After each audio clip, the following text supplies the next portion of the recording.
Welcome. Next stop, the Fashion Bunker. Please sit back, relax and enjoy your journey.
Hello?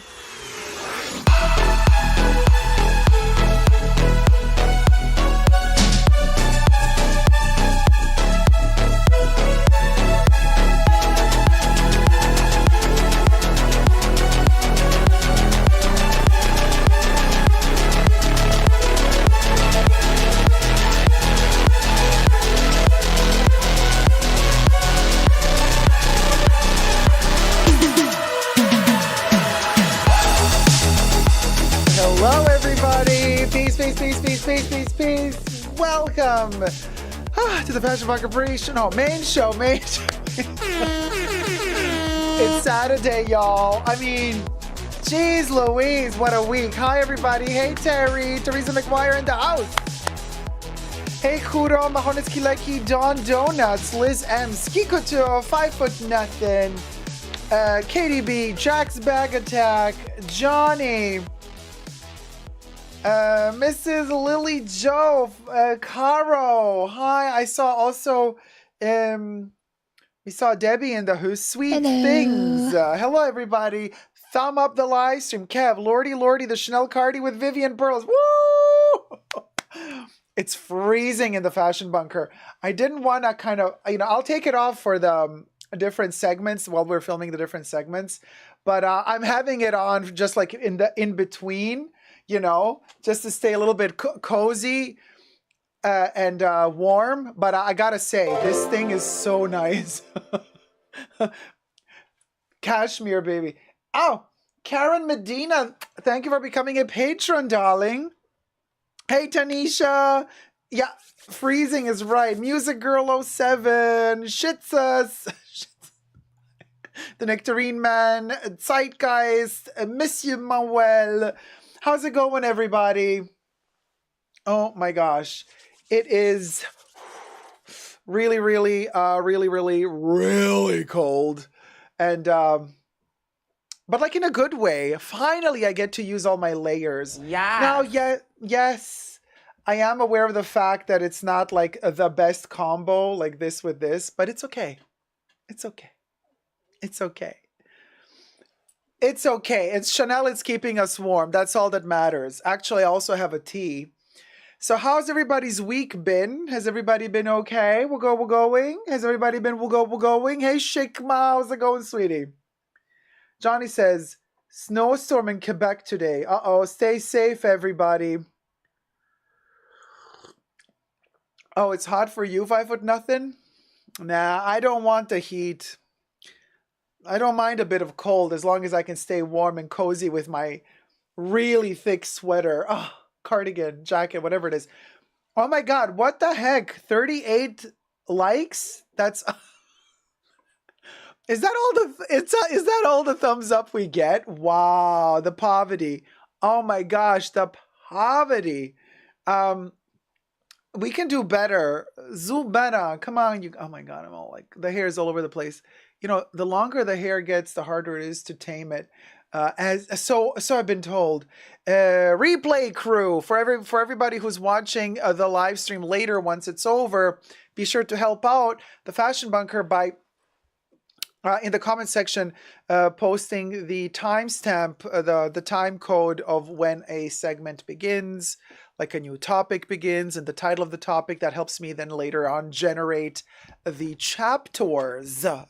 Not the velociraptors, but the chapters. Speaking of mispronouncing stuff, I have the feeling that TikTok is becoming just, at this point, they're all trolls over there. But I gotta say, on another note, also on Instagram, on the Reels, there's like so much crap going on. Like, for example, I've seen this chick that does like fashion videos, like she has like tens of thousands of followers. I'm like, how do these people get followers? They are total imbeciles. She's talking about the Thierry Mugler fashion show, the Chimère, or La Chimera in Italian, a fashion show from the mid-late second half of the 90s with the mythological creatures. And she talks about all of these monsters, and she mentions Dracula, except the hoe calls it a Dracula. Dracula. And then she has the audacity. Do you guys remember a couple of weeks ago when we were doing the video about the upcoming trends and whoever wrote that article for, I think it was Cosmo or Vanity, and they said, oh, and, rummage through your grandmother's closet because she was young in the 80s. Oi, oi, oi. So like if somebody is from the 80s, their grandparents. So this bimbo who said Dracula also said, do you remember back in the day, like in the olden days, when Thierry Mugler did his Chimère collection in the late 90s? Excuse you? Back in the day? Girl, I'm sorry, but like, would not go. It just, I mean, imbeciles get famous, right, Debbie? Why does your thumbnail look your profile picture looks like a pizza? Hi, Eviane. Hello on you. Love your outfit today. You look amazing. Ah, thank you so much, sweet. I'm just staying cozy and warm.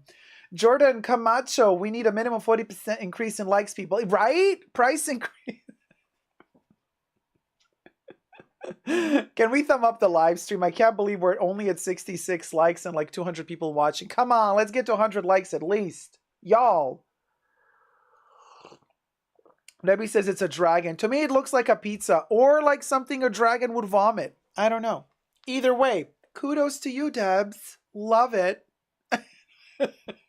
Whatever it is, I will go. We'll go. Shoot out to his family. Yes, Quinn. Kev says, we from back in the days now, 5 years olds are running the media these days. Right, Kev? Like, first of all, oh my God, Terry, my love.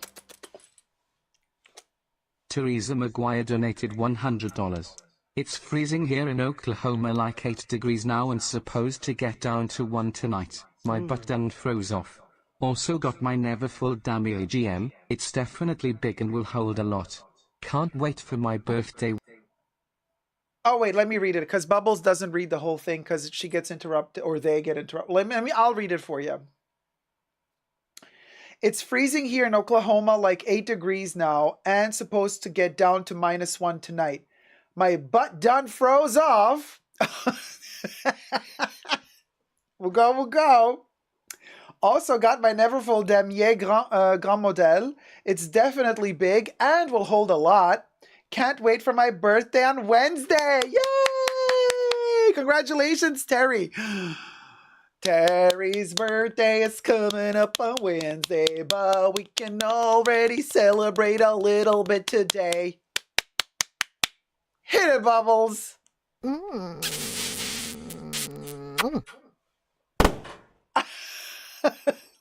Bubbles is in a smoochy mood every time, and it's rare, but every time, and it's rare, but every time it gets cold in the bunker, Bubbles gets all cuddly and cozy and wants to cuddle up. The slut. Anyway, there you go. Thank you so much, Terry. Bubbles. Bubbles is like in a mood. So Bubbles, a guy robot or a gal? Well, Bubbles is a little bit whatever you want Bubbles to be, really. It's all about your fantasy. You know, it's very much like, you know, are you, you know, like, yeah, you know, and then you're like, no. And I'm like, well, is no no or is no yes? There's a no that means yes and a no that means no. And a yes that might mean no, but if you know, you know. MMM, I like the new look by Dior. From 1947, you mean? Or are you talking about the perfume? You're talking about the perfume, or you're talking about the 1947 actual new look? Because the perfume, I mean, I know the old new look 1947, even the perfume was called new look 1947. I have a couple bottles. It's okay. It's okay. Like the vial bottles. But the newer version, I did not purchase. I did not smell it. I don't know if it smells much different to the old one or not. Teresa, goodness, bubbles. Hey, Natalie Dietz. Hey, Jolie Simple Opinion. Hey, Gloria Retinos. MMM Dacob. I'll write that one. Yes. Denver girl, a -5 here in Denver. Wait, hold on. Let me flip this a little bit because, like, or does that help me? No. So, yeah. Debbie's asking Bubbles, are you he or a she today? And Bubbles answered, I think so, Debs. Wow. The audacity. And Debbie's like, exactly. Basic Back Lady says, I have a bottle and a door. Oh, donuts! Dawn Donuts donated $20. So happy to catch you live. Aw, glad you're here with us, sweetie. Don Donuts, happy to catch you live. Will Don Donuts deliver some donuts? Cause I wouldn't mind a little bit of sugar. Hit it, Bubbles. Smooch. Oh. Okay, Bubbles is like randomly switching stuff up. This is insane. I don't know. At this point, listen, Linda, I'm just scared to one day wake up and Bubbles grew legs and is walking around the bunker and, oh, not today, Satan. Not today.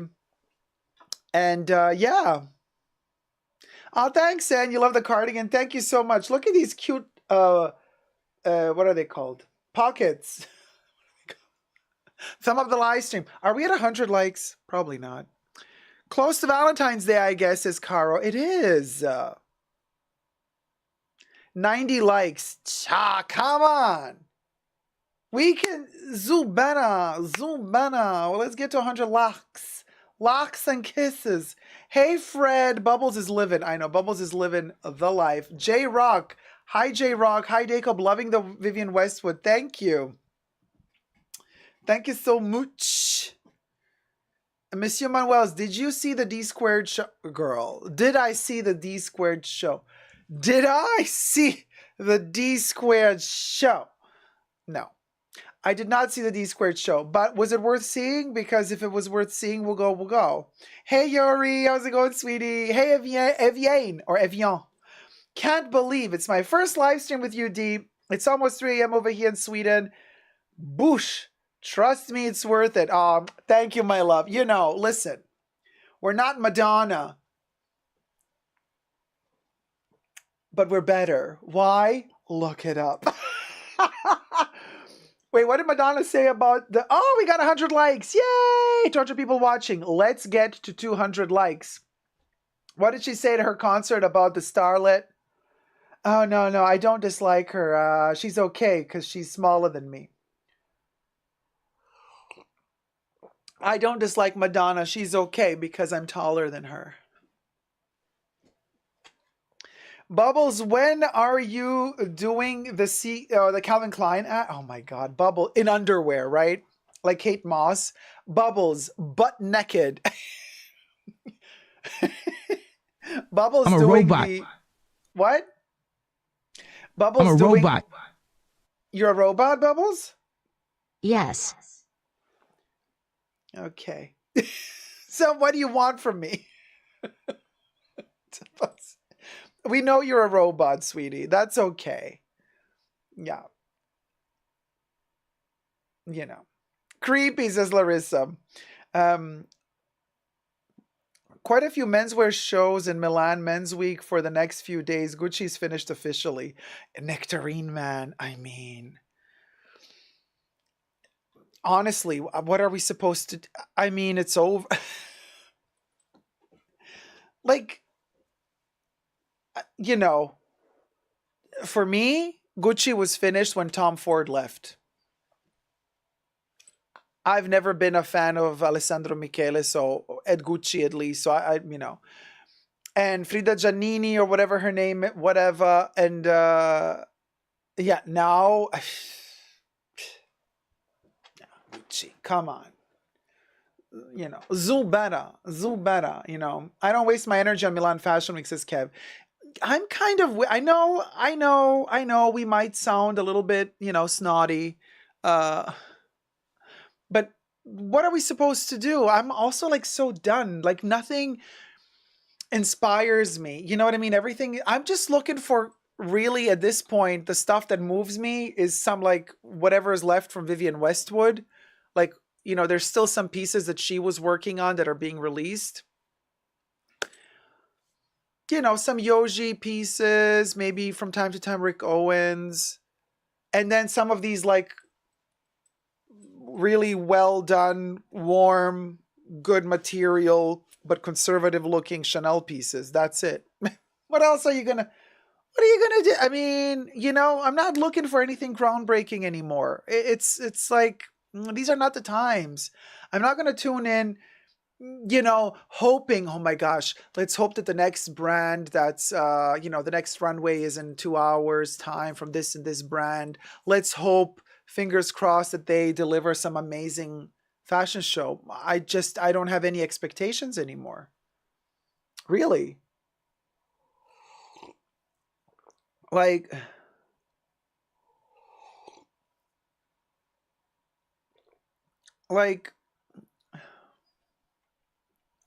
I don't know what Alessandro Michele is doing now. I guess he's waiting to be appointed artistic director of some other brand at this point. I don't know. I don't know their Gucci makeup, but if you say that it's really good, then I totally believe you. Hey, Deborah C. Am I too? I am informed. I mean, I've been working in the fashion industry for decades, and it's like gimmicks don't work on me anymore. They can from time to time. I'm not saying I'm immune to it. I mean, I obviously also fall for it. That's like totally fine. We all do from time to time. But I think you come to a point in your life when you're of a certain age, and you've just like you've collected a lot of things, and you've gone through several style transformations, and you've tried stuff out. And by that I don't mean you've spent a ton of money on clothes. I mean a lot of different things. Like you've tried different foods, you've tried different hairstyles, hair lengths, hair colors. You've tried, you've also tried different clothes, but you've kind of went through you've read books, you've watched movies, TV shows, you've been places, okay? And you come to a point where you're like, you know what? We'll go. Like, I understand where I'm standing at. Like, I understand where I'm at. And it's okay, we're good. We're good. And then you're just like kind of observing from a distance, and you're looking at these things and you're going, okay.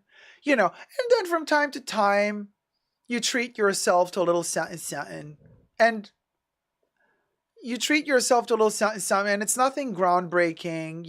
It's not like I'm sitting here with you doing a $100,000 haul. Like, hey, I just went with hubby to Hermes, and here's my 50 things I got at Hermes yesterday. It doesn't tickle my pickle. You know what I mean? Treat myself to a little something from time to time. I enjoy it. It gives me pleasure, like this, little Chanel thing I got at the sales, and it just makes me very happy, and I'm using it. I'm using it, and I'm enjoying it, and it's going to be used and loved, and then a year later or half a year later, whatever, I'll get myself another little knickknack. That's kind of where I'm at. And I got to say that this maybe has nothing to do just with age, but also with the economical times we're living in, because I have the feeling we've all overconsumed during the lockdowns. And now we're at a point where I'm like, we're tired, and it's not necessarily just because money issues, and money is tighter, and it is, but it's more like, I feel like it's like a tiredness. Can you say tiredness? I don't even know. Can you say tiredness? Help me out, people. people, somebody, anybody. Exhaustion. Thanks, Debs. Yori, thank you. No, I wanted to say exhaustion. Fatigue. Deborah, that's even better. Even better. It's the fatigue of the soul. I'm feeling it, you guys. I'm feeling that fatigue of like, I don't even, you know, I find myself oftentimes, maybe it's the vaccine. I don't know, girl, allegedly. Everything I say in this live stream is for entertainment purposes only, not rooted in truths or facts. Everything's alleged, okay? I know they're there with a sniper ready to shoot you the second you mention that frickin' vaccine, so whatever. But you know what I mean? It's like, I don't know what it is, but I feel this fatigue, right? And this fatigue kind of encompasses a lot of different things, especially this kind of excitement of the new. I don't feel like there's anything new. There's just kind of rehashing whatever is already there. And then I just find myself like just like enjoying, like, you know, just laying down and like watching like old sitcoms or movies, and just like being an amoeba. Like that, pardon me, the amoeba aspect, I have the feeling that that's the new normal. The new normal is the amoeba state of mind. I feel like that's the new normal. Tiredness is okay, says the Zeitgeist. Donuts, I definitely overconsumed in 2023. am toning it way down and being very selective in 2024. Me too. Although, no, I mean, yeah. 2024. Okay, 2024. I've gotten some stuff on sale from Vivienne Westwood, but in 2024. And I also got, oh, there's a little Chanel unboxing coming in this live stream. Thumb up the live stream. By the way, pre-loved. I hunted down something pre-loved. But all the other stuff, I mean, this was bought in December. So this is still 2023 technically. So even though I just got it, oh, it's so beautiful though. I think they did this by hand, you guys. It's the Métier d'Art collection. So it's partially done by machine and partially by hand.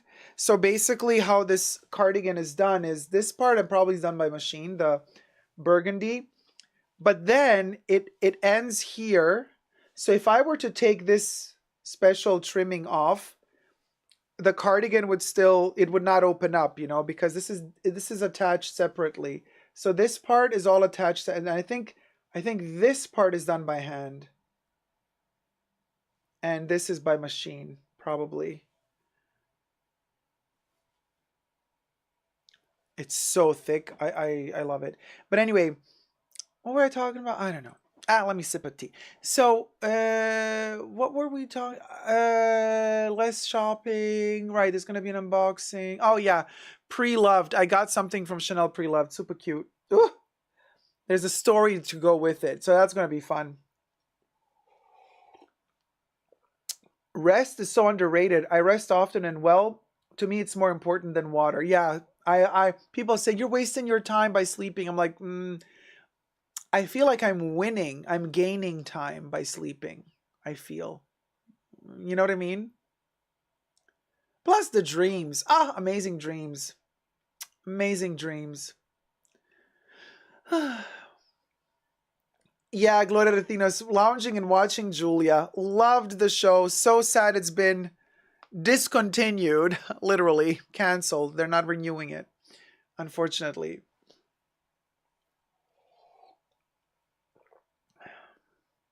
Yeah, ski couture. Oh, sorry guys. Yeah. I mean, it's thick. What are you gonna do? So the life experiences we have over time bring balance and maturity. Hold on, let me go up. Or you end up on TikTok. Oh my God, good one. Larissa says the cardigan is knitted, the trim is crochet, and there is no machine for crochet. Thank you, Larissa.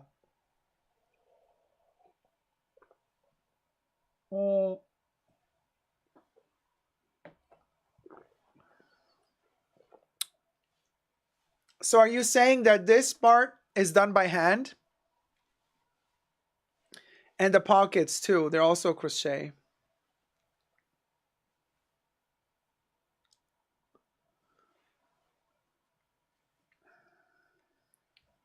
Corey says yes. Yeah, it feels really substantial. It feels nice. It feels...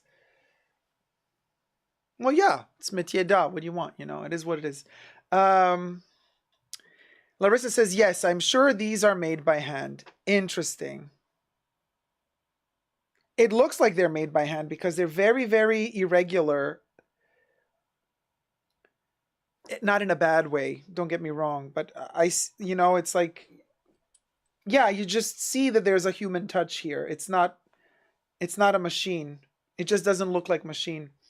They've done it via Bluetooth. Chamahora. Done by hand over the top of the knit. Yeah, that's how it feels like to me. Zaika says, Dacob, do you know the brand Jennifer Burp? They make bows and headbands, but don't know if they are good. A lot of celebrities wear their bows. If a lot of celebrities wear their bows, something sketchy is going on. Good morning, Zach. Good morning, Bunka. Good morning, Dacob. Hey, Zach.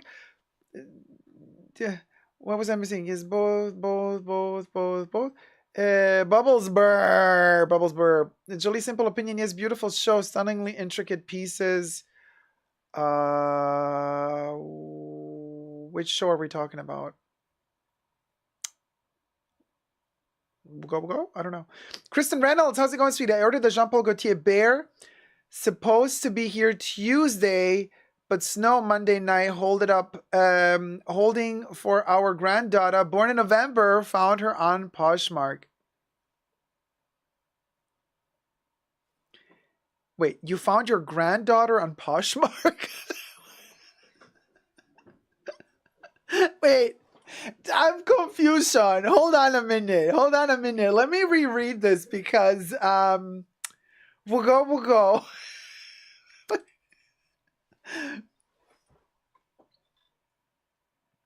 Holding for our granddaughter born in November, found her on Poshmark. I am confused, Sean. The bear. Oh, you found the bear on Poshmark. Okay. Gotcha. You found the bear on Poshmark. Okay. Whew. Okay. Hi, Tommaso. How's it going? Hi, Mika Brock. Hi, Fashion Bunker Peeps. Hi, Dacob. Hi, sweetie. Lakamate. Hi, sweetie. Hi, Dacob. Glad I'm on the live stream. Hi. Thumb up the live stream, people. And don't forget, for whoever is rewatching, for the rewatch crew, to, in the comment section down below, post the timestamp to whenever a new topic begins, a new segment. Thank you. With the title. That helps me generate chapters eventually later. Melanie Rise like, the bear. Gloria's like, she was on sale. Good deal. Yuri says, I've been into tying loose bows with one ribbon at the bottom of my braid. Let's bring hair ribbons back. Yuri, let's bring hair ribbons back. I completely agree with you. I am of your opinion. I love hair ribbons. Yep. Mahora is like, let me go look for a bear on Poshmark. Cha. Not that kind of bear, Mahora. I know what you did there. Let's thumb up the live stream, you guys. Let's see. Yeah, don't make Debbie angry. Debbie needs 200 likes. Yodi, actually, they are back. The coquette aesthetic is taken over, and it's all about ribbons and bows on hair. Interesting. Well, wouldn't you know it? Hey, V-Sense, how's it going? Oh, thank you, cute sweater. Yeah, I know. I'm feeling very. I'm feeling very. Very 30s, 40s vibes. Deborah, a feeling of weariness and dissatisfaction, boredom. Hey, Legendary Legend, 23 and me is shaking. Wait, what? What happened? What? What did I miss? Why are you shaking? Hey, Artie's opinion. Hi, Dacob. What are your thoughts on the new Gucci CEO plan to shift the brand to more classic looks to attract an older, more affluent customer? Artie's opinion. If that's true, I don't know if that's true, but Um, uh, that's a colossal undertaking to shift the entire brand into that niche. I think they shot themselves in the foot if they did this. Just my opinion. Ribbons are timeless, says Jolie. Tanisha says, me too, love ribbons. Corey says, I put my hair in a braid and put a ribbon in my hair. Love it. Love that for all of us, really. Kimberly says, I love hair ribbons. Artside says, I have a topic suggestion. Are influencers in trouble? The luxury of having your privacy. What do you think?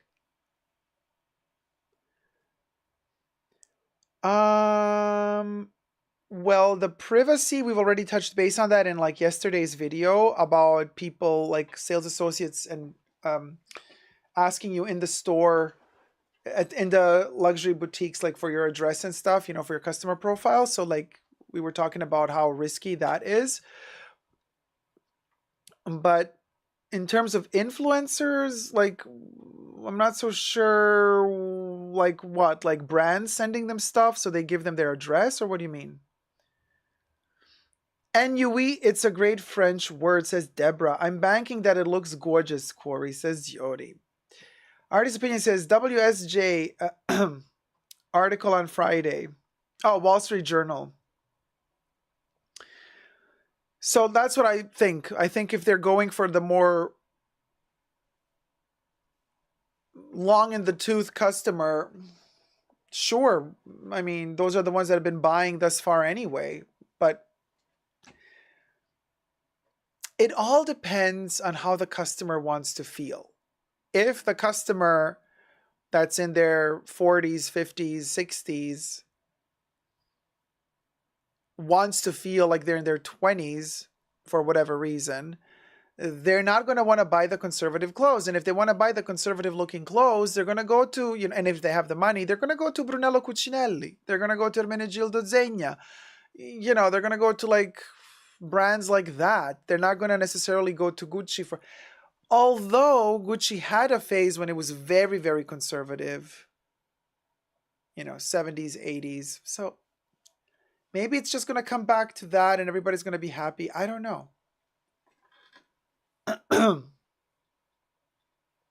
Mahora is like, who knew we got Ariana Grande's in the chat? Oh, because of the bows.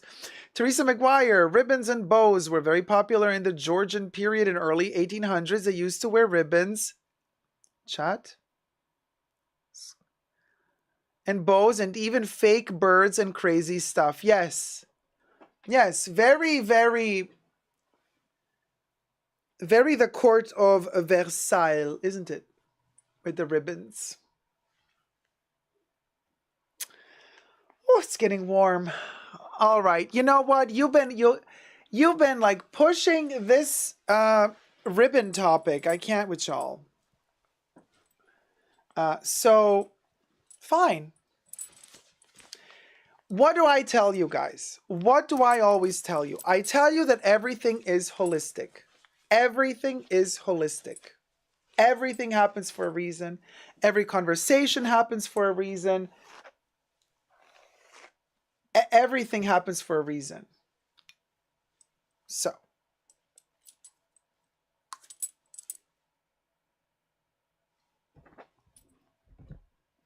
And this reason has a season. Thumb up the live stream. Thumb up the live stream.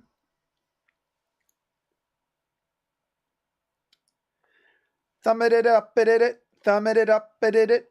Thumb it up, it. And yeah. Let's do a topic. Hold on. We'll go. We're getting some info here. Yes, Gloria. All right, let's film this baby. Let's film this baby.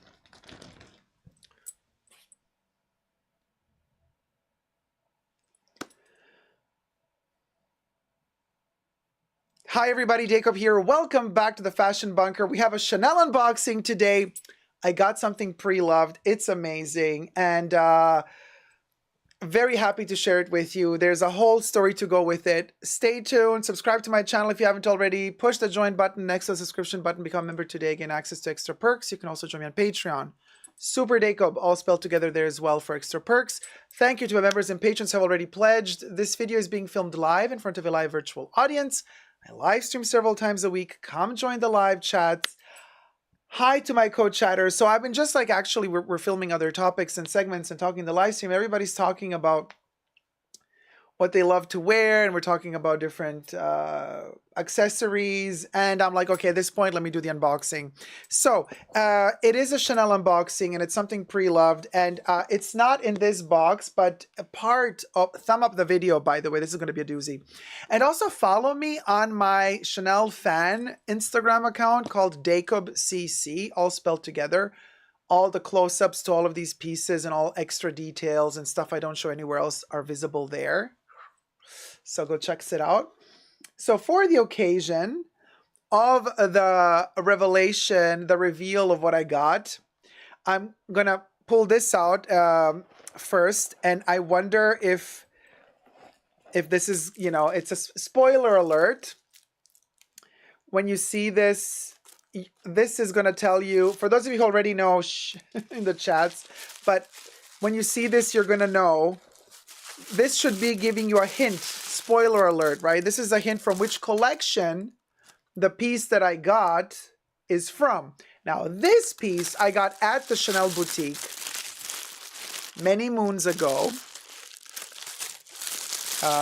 And I think I have a dedicated video maybe on my channel for it. But anyway, so it is the Chanel cuff in this gorgeous kind of baby blue and 24 karat gold leaf and resin, and we're gonna put it on. It's from the collection. Now, you know,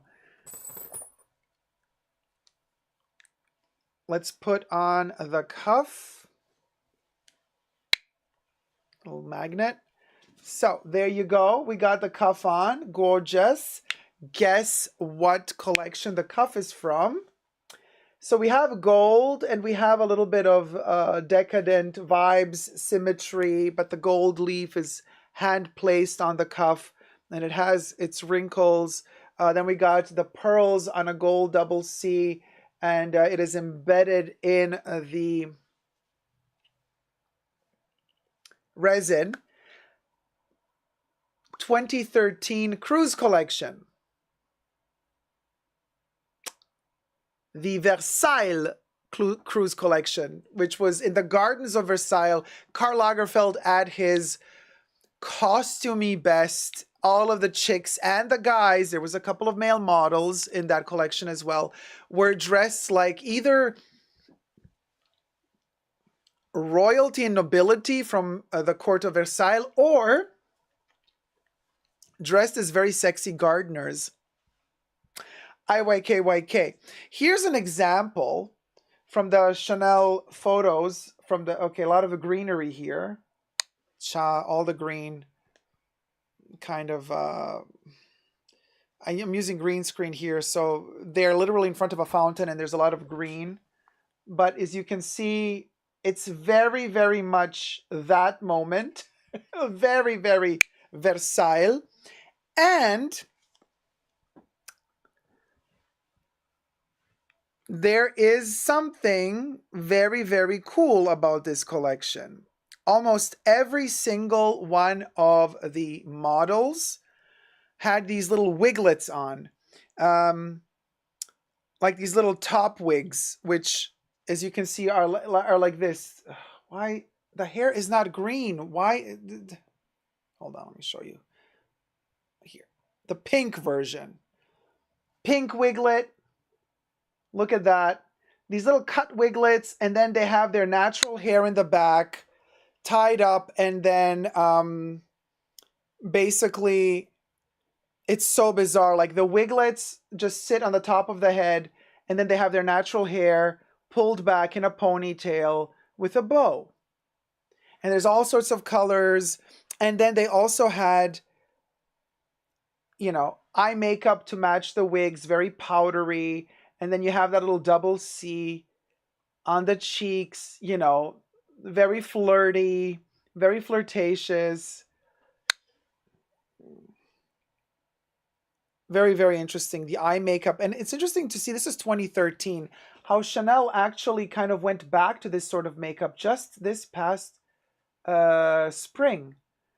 So things return back in style and in fashion. As you can see, a lot of these colors that we're seeing here, they go into this blue, kind of aquamarine blue vibes.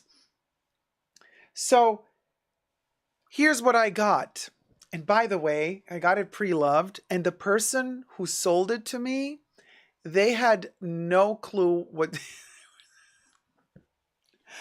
and they didn't know what they were selling. I mean, they knew they were selling Chanel, right? But they thought that they had a flawed product, and that's why they were kind of, the price was kind of low, with the option to kind of also, you know, kind of haggle. So I could suggest a price as well.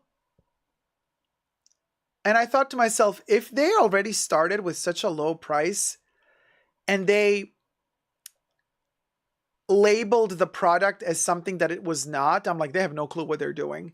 So I'm like, okay, well, thank you for the really good price.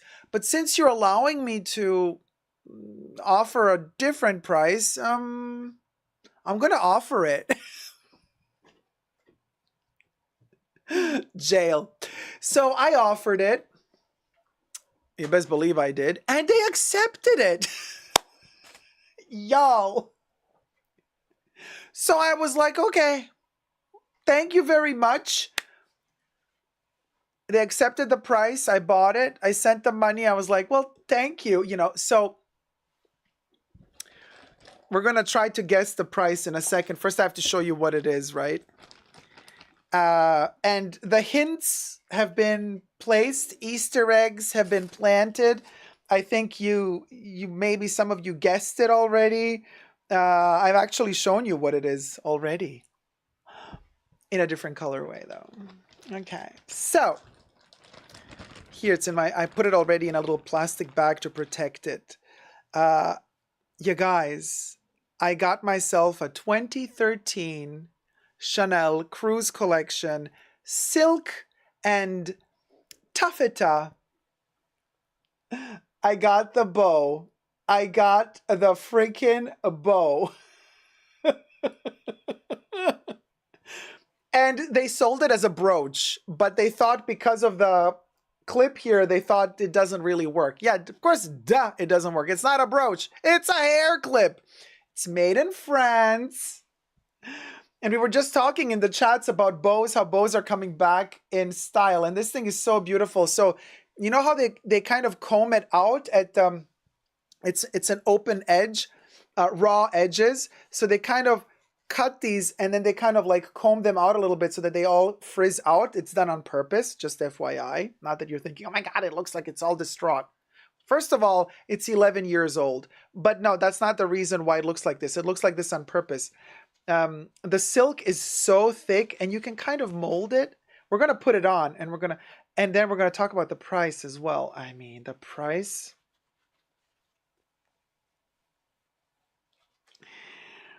This is such a substantial, decadent piece. It's like 3 bows in one. I mean, I know you should, you know, they styled it back here. They did the ponytail. All right, let's do it. Let's do it. Listen, Linda. And you know what? I usually you should put a ponytail in first, like with a rubber band or something, but we're just gonna, to be quicker, we're just gonna do it. And I can't see what I'm doing, so I'm just randomly, there might be a couple of hairs that I didn't catch, because, you know, you should do this more clean. But yeah, it's not working. Hold on. We'll try and try again until you succeed, as they say.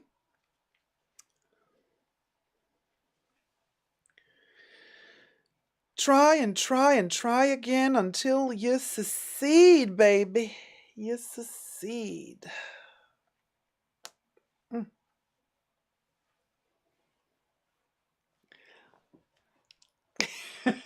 If I don't see what I did in the back, but okay.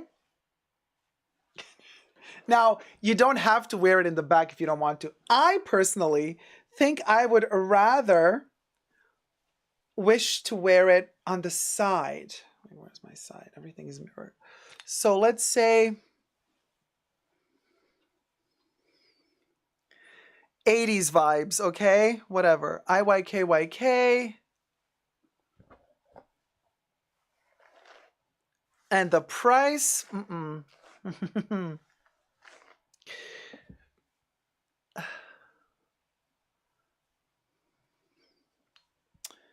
The price is nice.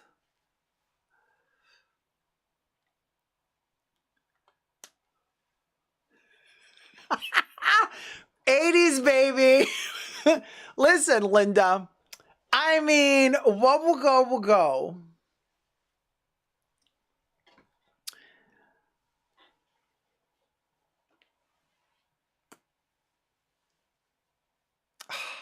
Love the piece. Flippin' adorbs, right? I mean, we can do a lot of different looks with this thing. I'm messing my hair up completely, but whatever. You want to do it on the top of your head and you want to go all cuckoo? Sure, why not? There you go.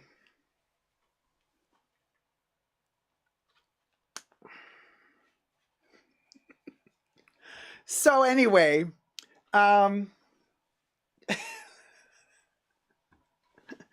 you know, we can work it. We can work with this. $45. That's including shipping. $45 including shipping for a Chanel Cruise Versailles piece from 2013. Thank you, Karl Lagerfeld, baby. Love you loads. Let me know what you think about this piece down below. Subscribe and thumb up the video. Mwah.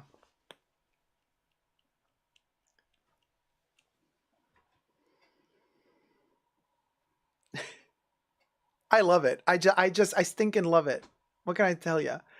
I know, $45. Can you believe?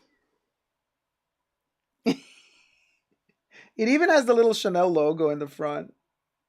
It's all handmade. You know they do these things by hand. I love this bow. Can we talk? Feeling it. I am feeling my oats. Yeah, 45 only. That's including shipping. So it was less than $40 actually without the shipping. So yeah.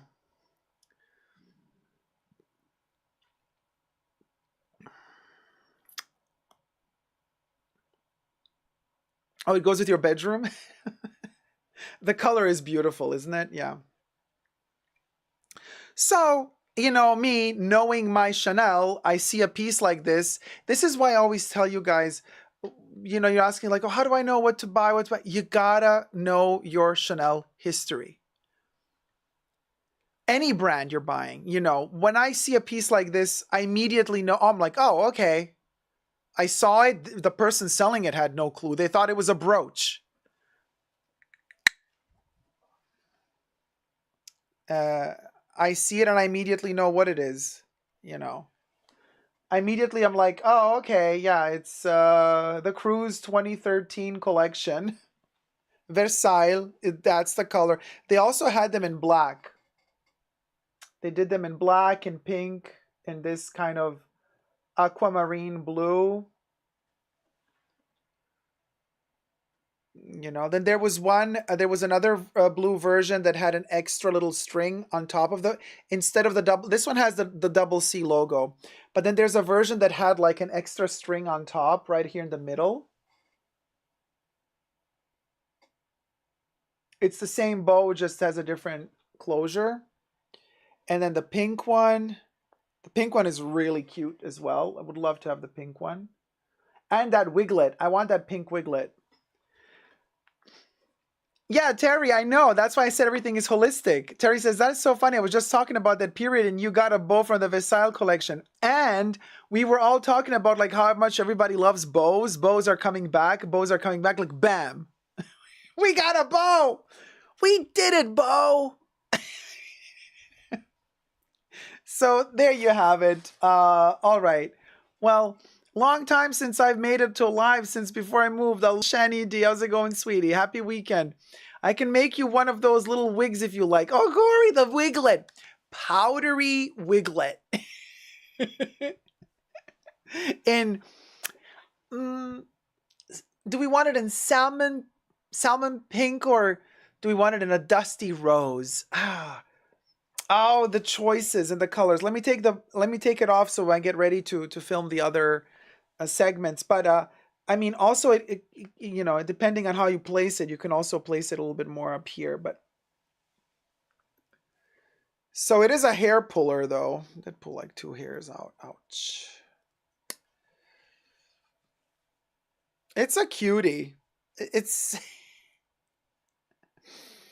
it's well preserved. So thick. You know, the silk. You can do a lot with it, and it's really, really big. And yes, you can also place it here. Right? Really, really, really cool. So you can technically also wear it, you know, you just got to attach it here to the front, and there you go. You know. Oh, Corey, really? You used to make wigs, and for the love stuff, the bow with tissue when you put it away. For the love stuff. For the love stuff, the bow. What is stuff the bow? Dusty Dacob. Right? Yeah, very ratchet. Hold on, let me fix the hair. Now I definitely look like a cocotte that came out of that period. 'Tis I, the court slut.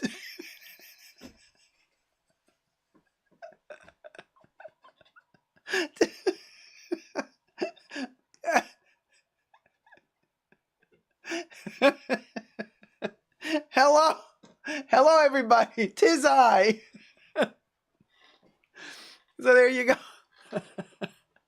Puss and Butts, right? It looks really great at the neck. Yeah, Castle Incorporated says looks great on the neck. Reminds me of the bow Nelly wore on the Little House on the Prairie. Dacob Dewberry. I really like the oversized on the neck. Yeah, cute. So there you go. Something, and this is also the power of accessories when they're done. Like when you choose them right, you know,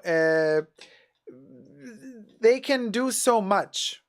This is such a substantial piece, you know, but when you style it right, well, it has to be shaped. Like, okay, you know, but it just transforms everything all of a sudden, completely.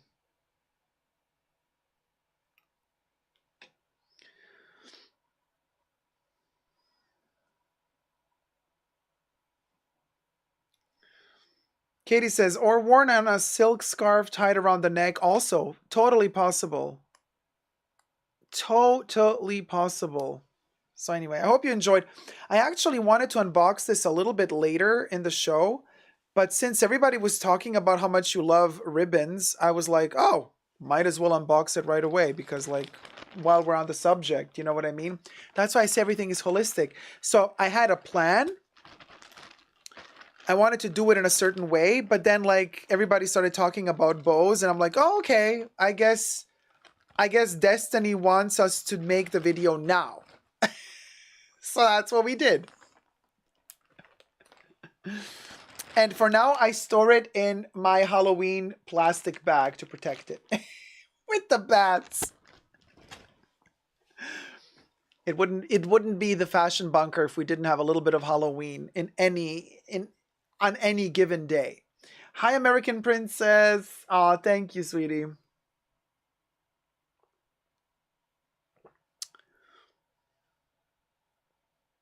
Wait, Debbie became a Hora? How? I swear Dacob's going to hunt down the wiglet for one of the lines. Oh my God, you guys. I am so going to hunt down the merkin from the Cruise 21 collection, from the Stone collection. That merkin, it stayed here, you know, when I didn't purchase it. Like, I'm like, why didn't I buy it? And then it was gone. We overdid silver in the late 70s and early 80s, says Jolie. Yes, they do make headbands. They do. Chanel makes headbands. How did we just lose over 100 viewers? Debs, I don't know. Maybe it was a commercial? Teresa says, Louis, the Sun King of that period, was known to have both female and male mistresses and would go into the little hidden cloves at Versailles, and everyone knew he had been busy. When his lovers came out all disheveled. Ah!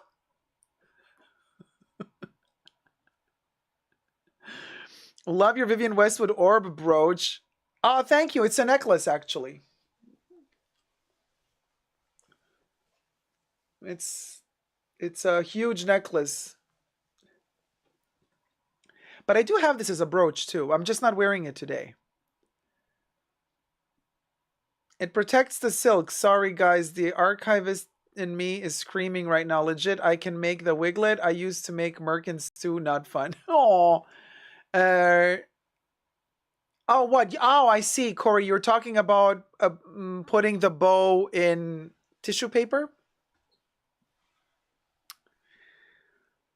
It will end up in its own box. This is when I bring stuff out to show on camera for the Fashion Bunker, everything is always in plastic to protect it while it's here, because I might spill a liquid or something. That's why I have plastic bags. It's actually out of very practical reasons. Like, for example, when we're talking about the bear, it's in a plastic bag while we're here, because that way it's protected. I take it out of the plastic bag to show it, but then we, you know, the Gautier bear, but then it comes back into the plastic bag. Don't you worry, I got this. Evian says the plastic bag can and will discolor the fabric long term. The fabric needs to breathe. Be careful.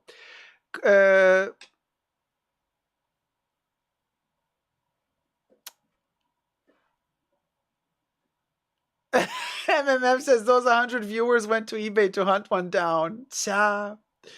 Corey says the bow should be in an archival box. Stuff the loops of the bow with tissue. It keeps the silk from breaking.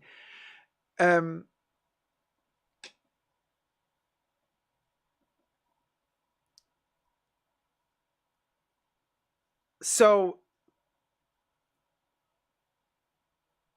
I'm not going to live forever. You know what I mean? And let's not be too anal about these things. I love my archival stuff and I love to protect things, but I'm still not a museum. You know what I mean? So who am I preserving this for? You know what I mean? I'll wear it. I'll enjoy it. I'll love it. And once I kick the bucket, nothing is forever, you guys. No, I don't need tissue paper. I have tissue paper. Thank you. Thank you for the tips. I got a ton of archival tissue paper. We good. We good. We good. There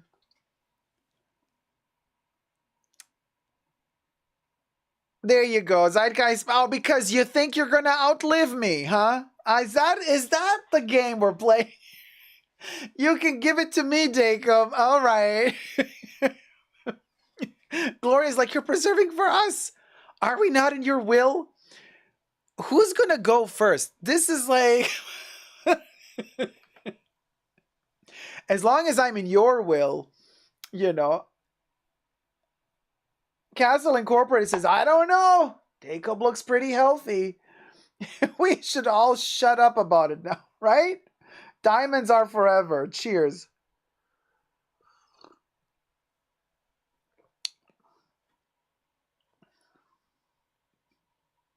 Um,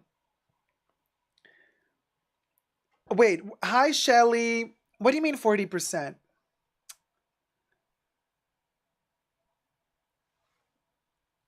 I'm gonna put my heavy leather Chloe bag in a huge Ziploc bag. Humid. Hong Kong puts mold to this bag. Cleaning it is hard work. Corey, stop it. Don't twitch. Kev says, I'm going to leave my archival pieces to Dacob because I know he will cherish and protect them forever. As a vampire, I just might. And yes, send it all over, Kev. Shelly says, the title says 40% price increase. Sorry, I came late to the chat. Oh, okay, yes. The price increase. It's insane. Actually, we can do the topic. Hold on. We can do that topic next because that was, hold on, where was it?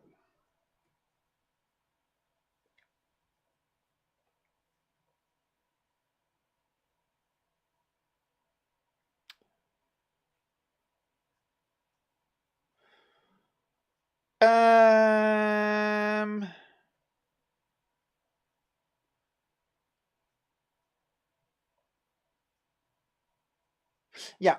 All right. No, prices are increasing while quality is kind of like.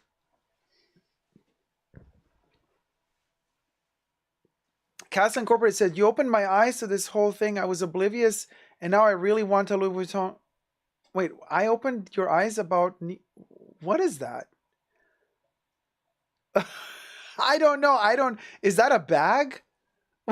What is, or is that a person? Is that a new artistic director? I really have no clue, you guys. Is that a name of a bag? Nikolai Ardoise?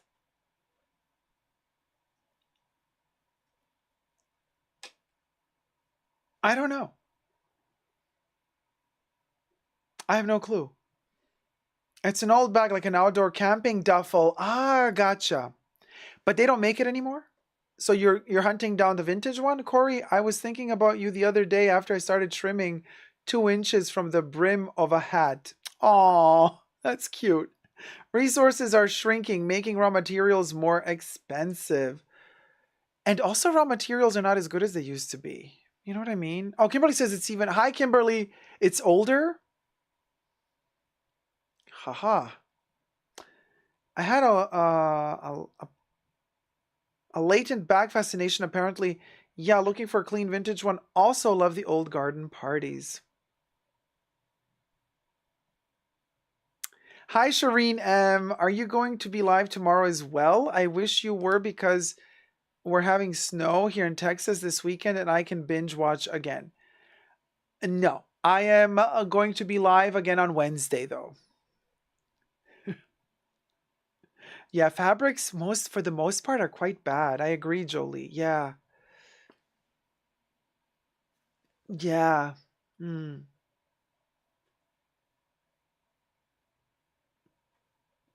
What?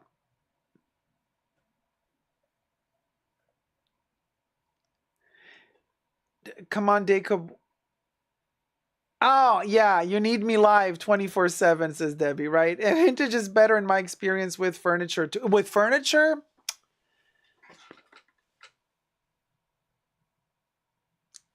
I have come to the point where I only buy vintage furniture. I will make exceptions for like quick necessities, like silly stuff. Like I need a practical foldable chair, quick. I'm gonna go get the metal ones at Walmart for $15. Like stuff like that, new, yeah. But you know, sofa, couch, chair, table. I'm a big fan of the late 60s, early 70s, the space age era, Werner Panton.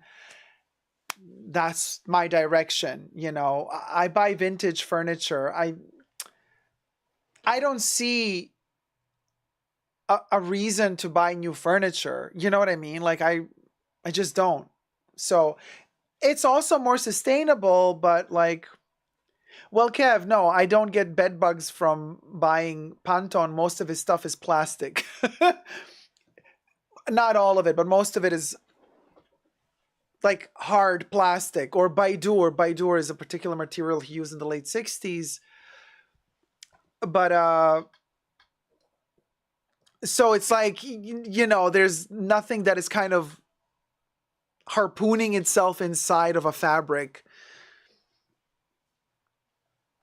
like buglets and stuff. So Pantone is actually, even for that reason, really good because it's really easy to clean. He also did stuff with textiles, but, you know. Yeah, Corey, new furniture is usually press board, plastic. Give me a dovetail joint and I'm happy camper. Well, the thing is, I mean, I don't like to go too far back in time. You know, I'm probably, you're never going to see me do or live in like a Versace type of mansion, this Louis XIV type of vibe. It's beautiful to look at. It's just not something I desire to live inside of, you know. So it's not me, right? But to each their own. Buy, let's choose well, make it last. Vivian Westwood. That's right, Castle Incorporated. You best believe. So price increase. Now, I was, let's do the price increase video next.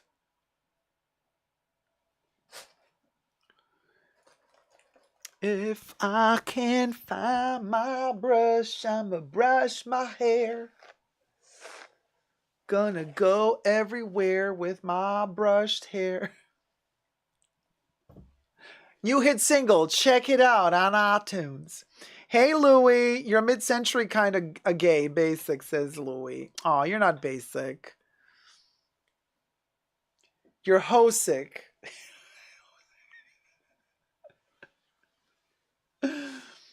Are we filming? I don't know. Oh no, we're not. Okay.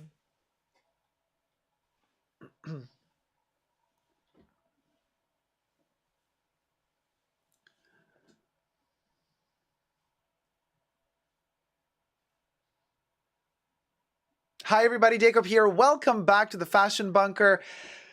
Chanel price increase, and not just Chanel price increase, and it is only the beginning of 2024. How many price increases are they going to kind of sneakily sneak in here?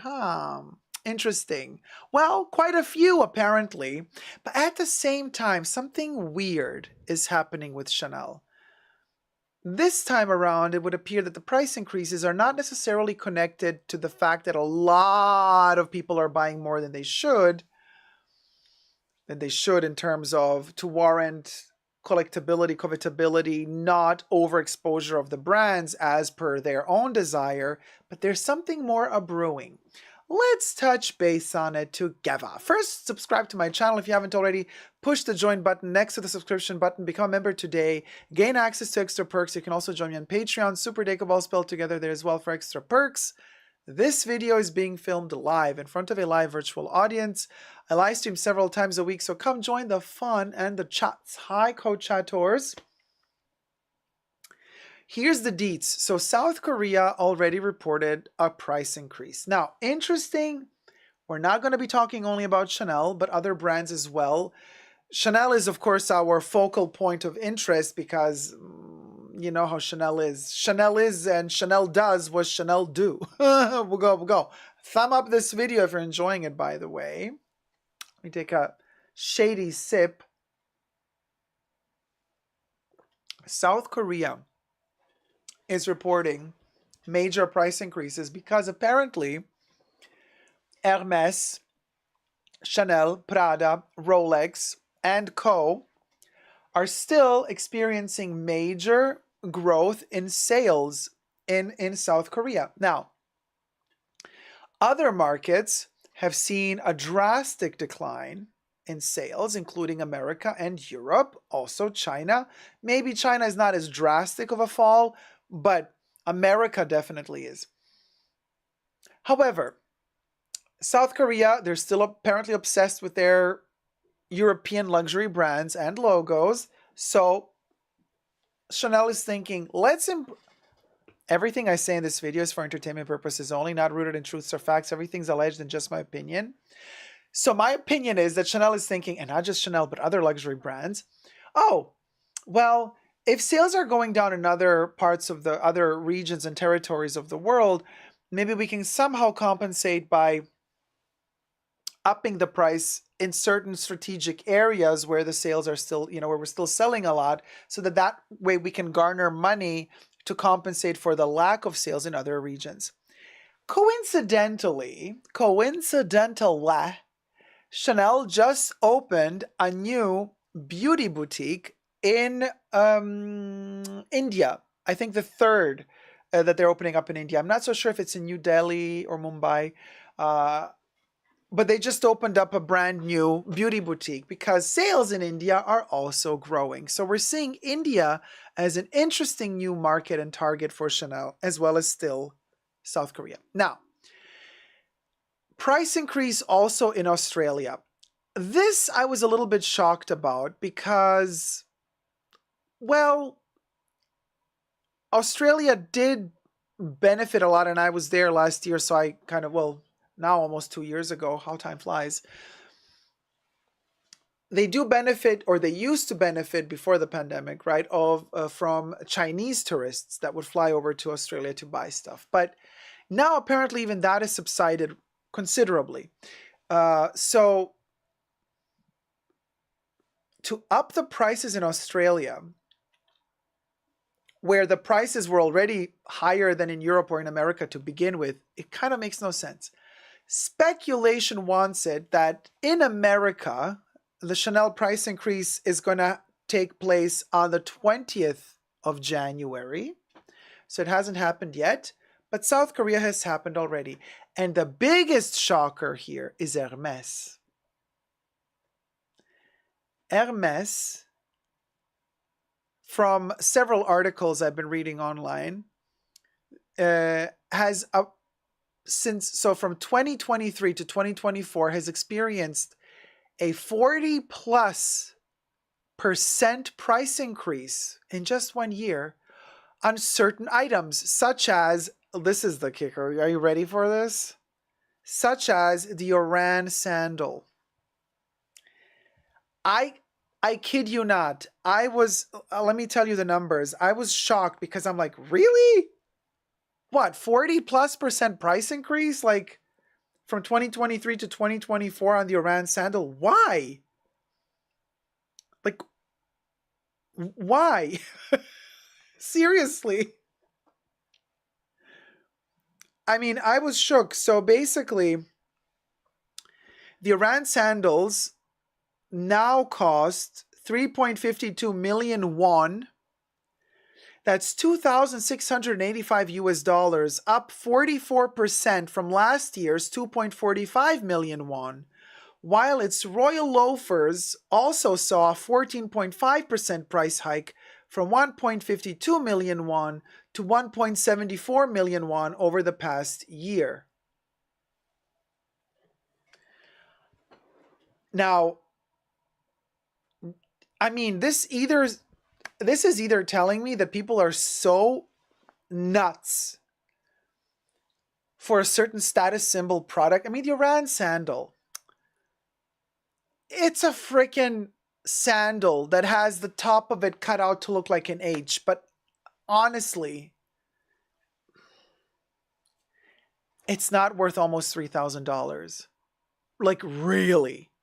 It's for luxury standards, I don't know, $500 sandal. If you really want to, say, let's binge on it, but almost $3,000? That's an insane price increase. Insane. Prada reportedly raised prices last week, also in South Korea, 5 to 10%. And Chanel hiking prices on watches and jewelry by 4 to 5%. 4 to 5% on jewelry.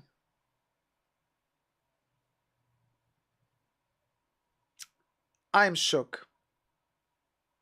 Shook. Because if you think about this, it's like it's never going to end, is it? You know, and they're always going to keep finding markets and territories where they're going to be able to sell as much as possible, and people are going to still keep buying. In this article, they're actually saying, so this is the Korea Herald, by the way. The article is from the Korea Herald. They entitled it, "How High Can You Go? Luxury Brands Hike Prices Again." But my question, how far can this go? They are saying, speculating, constant price hikes may drive away younger customers willing to seek niche alternatives. So we were just talking in the live chats prior to this video how apparently Gucci CEOs or whoever is responsible for decision making at Gucci are saying that they want to start catering to a more mature audience, the aspirational customer that's in their 40s, 50s, and not anymore the young customers, because they want a conservative approach, because they want to be sure that they're going to sell more. That's also a way to lose a younger customer. Now, I'm thinking, is it possible that these brands, these luxury brands are playing another game here where they're really counting on what is becoming peu à peu an older client that will eventually die out, and then call it quits as they are developing more sensorial experiences to get your money from? And we've talked about this a couple of months ago. Amidst all the price increases, it seems as though a lot of these luxury brands are already calculating towards the future and are investing money in opening restaurants, with branded restaurants, like we've seen the Dior branded restaurant, the Louis Vuitton, Doha Airport luxury restaurant lounge, Versace's resorts, Gucci restaurants, you know, hotels, spas, resorts. So it's almost like, well, it's almost like they're kind of playing the double game for the young generation. Apparently the young generation is more... The light just died on me. You guys, I have to fix this. Hold on. I'll be right...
We're back. Yeah, I don't know. I think it was a ghost or something. I mean, no, it was not an earthquake, but it was very bizarre.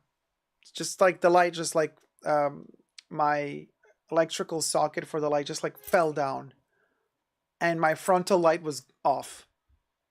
on its own. So that's that. It's on again now, but let's see.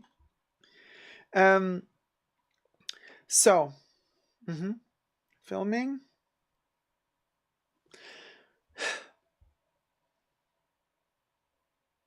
The young generation seems to be seeking experiences rather than products.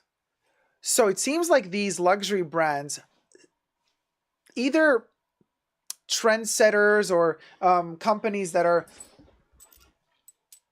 predicting trends in the future, kind of have told them, hey, you're going to lose your young audiences because your pricing doesn't work, your quality doesn't work. They're getting more clever. You can't keep tricking people. So try finding other avenues to make money. So it almost feels like we're, for sure, a lot of people talk about late stage capitalism, but we're like at this point where the brands are kind of milking whatever leftover clients and customers there are for whatever they're worth with the fashion and the stuff, because they've perfected, these luxury brands have perfected that mechanism. They've perfected, they own outright almost all of the luxury manufacturing facilities. Try starting a brand today. Try sourcing the leathers, the materials. Try to find a factory that's going to produce high-end quality products for you. Forget about it. It's almost impossible.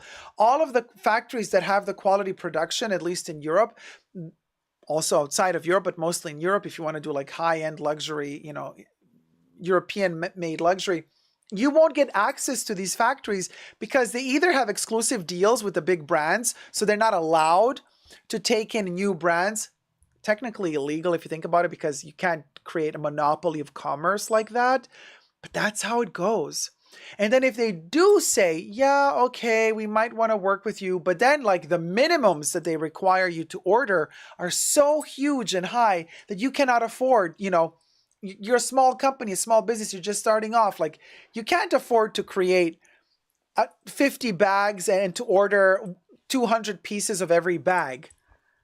You're starting off small. So there's that. All of these luxury brands have perfected their system. They own outright all of the facilities or have exclusive contracts with all the facilities that create high-end products. And they also get first dibs on the high-end quality materials, the raw materials. So game over. Like, what are you going to do? You have no access to these goods and to these factories. So there's this problem. And then, you know, they've perfected the production system of these products so that they literally can charge a ton of money for them. They've optimized their earnings, maximizing profits. And they're like, okay, well, as long as we have our clients that are ready to pay that amount of money, let's milk them. But we know that the young generation that's coming up, they can't be fooled. So we have to find other avenues. So let's keep the price increases for the baboons that are ready to pay those prices. And we're going to start creating the lifestyle experiences in restaurants, hotels, and spas for the other ones. Those will also receive price increases from time to time. You know, food doesn't come cheap nowadays.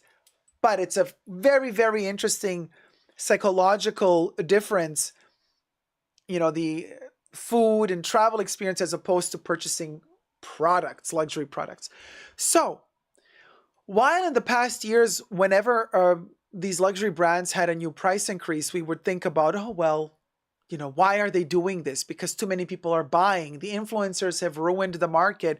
Too many influencers are posting a new Chanel bag every week on their Instagram accounts, and that made everybody else, every other consumer out there feel like, oh, I have to live that lifestyle too. Yeah, it's totally normal to spend $6,000 on a bag every week. It's not just that. That's not the only reason why these prices are going high. I believe that these prices are going high also because we're very close to the end game here, where it's just going to all collapse. You know, this is kind of like this is how I feel things are going to happen. And Rolex also increased the prices of its popular products by 8% on January 1st. and its affiliate Tudor also raised prices by 2% the same day following its price hikes in January and September of last year. What for? For who? To me, the FOMO isn't even a factor anymore. I literally, treat myself once or twice a year to something special that I feel really good about. And that's it. In the past, I was also over consuming. It would be like, oh yeah, okay, let me get that, let me get that, let me get that. Now I'm like, I'm sick of it.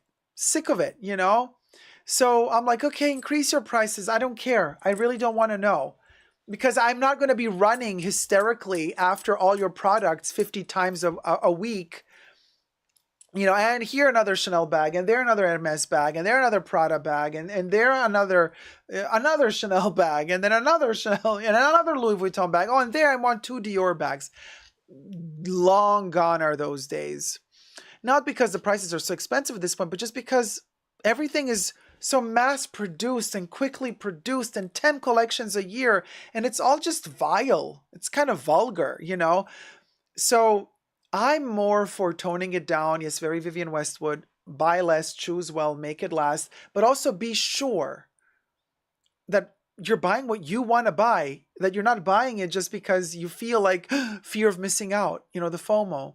So another thing I've done is when I am ready to treat myself to one thing, like I said, usually around the sales period, because I ain't dumb. At this point, we're shopping during sales, baby.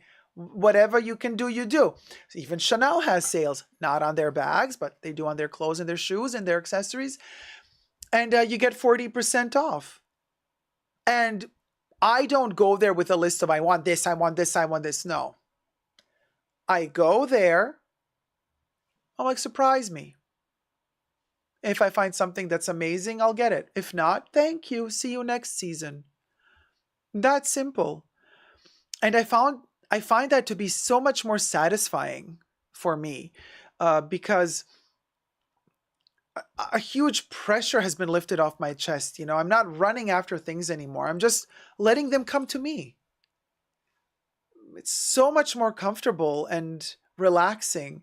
And I don't mind if something that I wanted is not there. I'm like, okay, well, what else do you have? Oh, let me see. This is nice. This is not nice. Whatever. Okay, thank you. Maybe next time. No biggie. Really no big deal.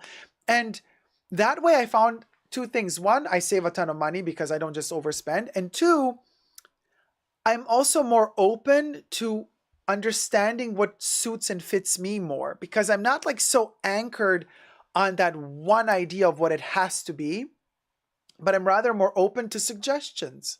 I'm like, I'm coming with an open mind and an open heart into the boutique. Let me see what you got. And then I try to discover something that I don't even know. It's a fabulous feeling. Don't overdo it. Like I said, they have sales twice a year, once in late December, early January, and once like mid-June till like mid-July. And why not? And then in between, you can buy something if you like, from time to time, a perfume here, because, they don't reduce their perfume prices. And that's that. Oh, MC says in the chats, FOMO has faded for me as well. 2019, me would have bought Fendi for Pokemon on launch day. And now it's like, whatever. Even the Louis Vuitton collection with Pharrell. So much hype around it, and the fashion show was gigantic, and sales associates were going crazy. My sales associates were writing, Dacob, do you want to pre-order something? It's going to be super limited. You got to pay it in advance. Come on, pre-order. I'm like, no, thank you. No, I'm not going to give you money ahead of time. I'm no. When the collection hits the stores, I'll pass by, and if there's something I like, I don't care. And what happened? All this artificial hype for what? The stuff is available online. It's not all sold out like they wanted to make you believe and make you go FOMO crazy for it. And the shit is there. It's like, you hear, yeet. Everything I say in this video is for entertainment purposes only, not rooted in truths or facts. Everything's alleged and just my opinion. But all this to say what? Everything nothing disappears. The FOMO you might be having now for a piece, be patient. Okay, if you still love the same piece half a year or 1 year from now, chances are somebody's going to already have it and it's already going to be bored of it because they want the next new thing and they're going to be selling off the piece that they bought a year ago that you still want, and you're going to get it at the fraction of a cost of the price. For sure. For sure.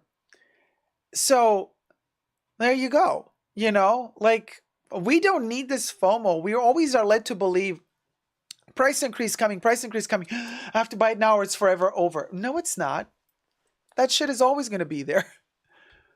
Get it when you're ready to get it. Don't get it when they tell you you should get it. Okay? Thank you so much for watching. Let me know your thoughts down below. You know, thumb up this video. Thumb up this video and subscribe. Never give up on love. Bye. Rhea says, I'm pretty sure that in 10 years, Chanel and other brands will no longer exist in the form we know today. Simply because of the logarithmic price development, there will be lasting damage. I agree with you. Donated $2. This is 40% of my savings this month.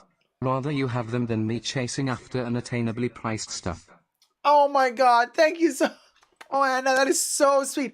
Hilarious. Sad. Dramatic, honest, moving, and just fucking brilliant. This is poetry. This, look at it, it's a whole concept. It's like an art piece. Living. Anna is an artist and she gonna get a little song. The song is gonna say 40%. 40% is more than 30, but less than 55. Bum, bum. What a lovely little song. Hit it, Bubbles. Thank you, Anna. Oh, the magic. The magic. The suspense. The magic. Yeah, price increases were cute about 50%. Cute. Now it's just mind-blowing and sad. It's just like, who gives... at this point, it's like, oh, okay. So your double flap was $10,000. Now it's $12,000. Doesn't make any difference to me. What difference does it make? It's not like at $10,000 I was thinking to buy it. I wasn't. Now at 12,000, I'm just like, okay. I was outpriced already at 10K. I mean, I was outpriced when you started making peeling leather. That's when I was like, why would I pay 10K for leather that's shit? You know.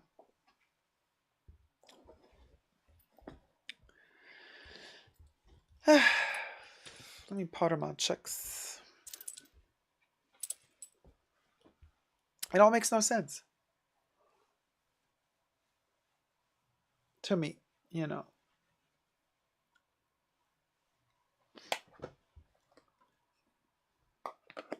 Honestly, I'm not a luxury shopper and I don't feel like I'm missing out on anything special. I'm happy with what I got. You can make things look good at any price point nowadays.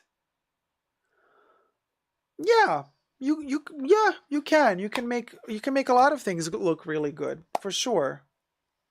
You know, it's all about, you know, know-how and intentions, and I think like how you combine stuff together, how you layer things, how you texture things. You can also, you know, if you know a little bit how to sew and do handiwork, like there's a lot of stuff that you can retouch.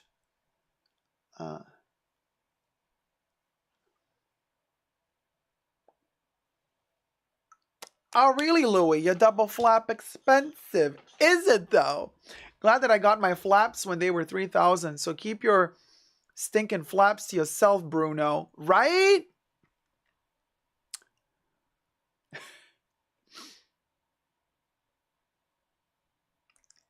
I want to buy a varsity jacket with real leather sleeves, but I can't find anything. Oh. Louis, didn't you just get a varsity jacket? Was yours with leather sleeves from Y3? Because that could be a varsity jacket you could get.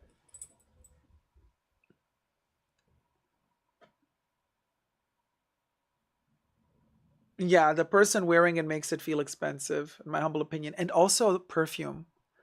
Perfume can pip up anything.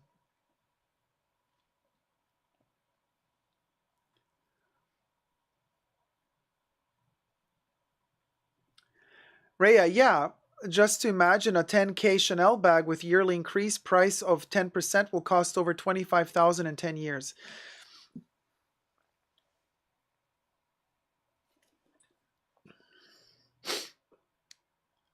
And people will still be buying it. Yeah, Corey, perfume doesn't need to be expensive to smell expensive. But then again, I mean, who wants, I mean, I don't know. Do you want perfume to smell expensive? I don't care. You know, I want it to smell good to me, on me. I don't need it to smell expensive. Not necessarily. I don't need it to smell expensive, you know. Oh, yeah, 200 likes. 4 more likes to go. Thumb up the live stream. No, it was not with leather, but I've gotten one from Goodwill with leather sleeves for 25 bucks. Oh, fabulous. Hey, Grace Chen. Glad you made it. Hey, sweetie. Hold on a second. So what was this thing? We talked about the Chanel price increase.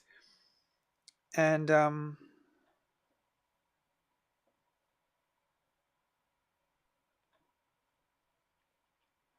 oh, I also want to celebrate something with you. Let me get the chips. I want to celebrate something with you. Are you ready for this, you guys? This is really great news.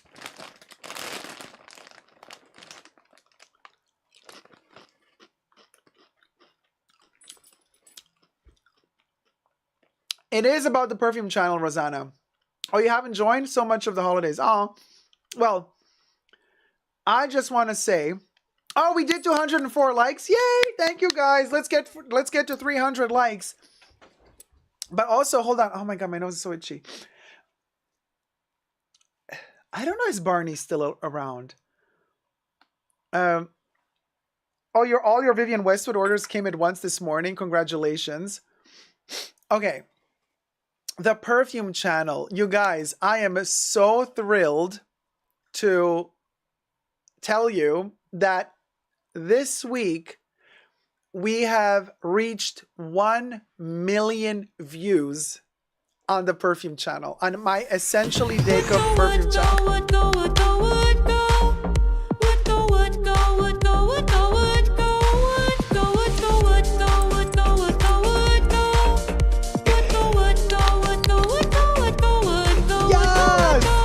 Listen, Linda, we went over the 1 million view mark on Essentially Dacob, which is my perfume channel. So be sure to subscribe to Essentially Dacob, spelled really complicated. Essence minus Tially. Essentially Dacob. My perfume channel. Go subscribe to Essentially Dacob because, you know, we talk perfume, if you love perfumes, of course. And we reached 1 million views, you guys. That's huge. I mean, for me, it is.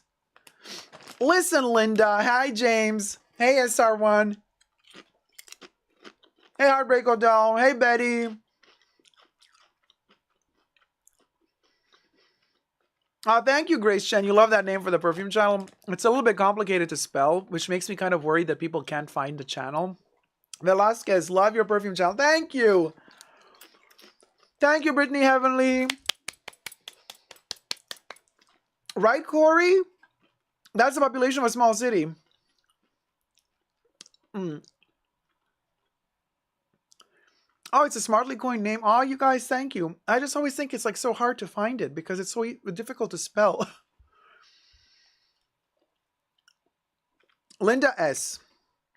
says, wait, you have 1 million views but don't have 30 memberships? I'm confusion.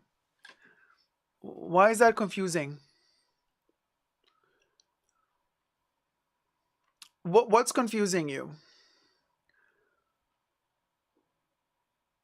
Are you maybe confusing memberships with subscribers?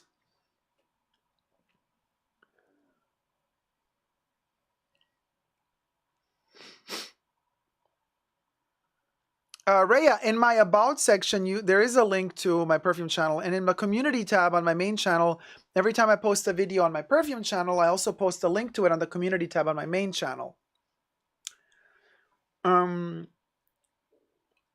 Linda says, yes, yes, yes. So memberships and subscriptions are two different things. So C16621, I have 65,000 plus subscribers on my main channel, not on my perfume channel. On my perfume channel, I'm heading towards 8,000 now. We're almost at 8,000, I think. I'm not so sure. But yeah, the channel has been around for what, like 3 years now? And so we've reached one. I know some people, they post one video and they get 1 million views for one video. That's not the case with me, but great. I'm super happy that I managed to reach 1 million views. I think it's amazing.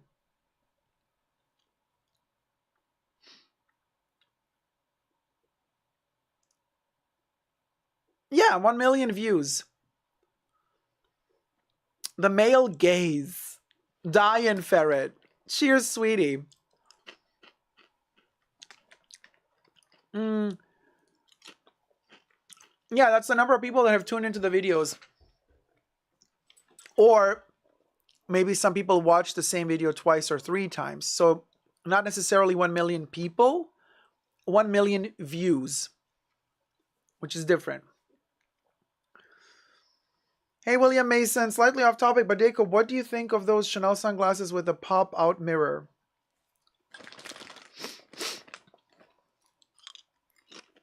With the leather temples? I have them. Great for cocaine. I didn't say it.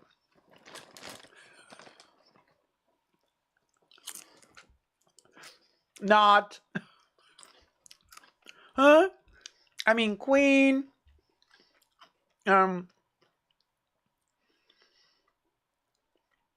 Wait, Grace Shen, you have to subscribe. Why are you not subscribing? Betty says, I love and appreciate how Dacob shares his success journey. Little steps, Betty. Step by step. Inch by inch. So yeah, William. I think William is like, okay. William left the chat after that comment. Thank you, MC. Congratulations. Like, I know William is back. Hello, back. No, I mean the ones they launched recently, they have like a heart that you can pop open like a locket. And then there's a tiny mirror. You can't do lines on that. I mean, huh? What?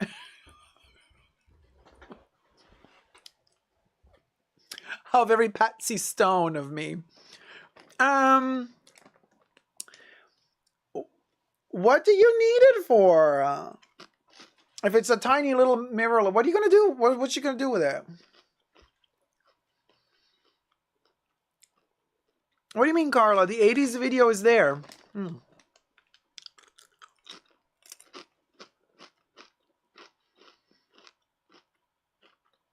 Oh, Grace Chen, you're subscribed.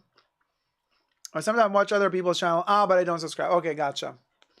Linda, listen, Linda Demas Fernandez Poppy.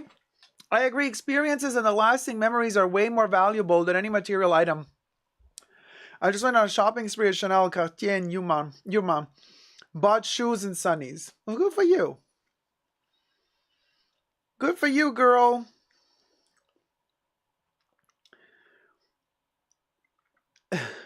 The hair care routine. El Vital shampoo with hyaluronic like acid in it. It's the purple bottle. And then the conditioner right after that. Don't put conditioner on the scalp, only in the length of the hair. 2 minutes in, rinse it out. Comb your hair while it's wet with the Tangle Teaser. Then I add a serum, also from El Vital, the purple bottle with hyaluronic acid. You massage it in, brush it again, blow dry it. Brush it after blow drying, curl it, clam it, and wait an hour, then let it go, and that's that. That's that.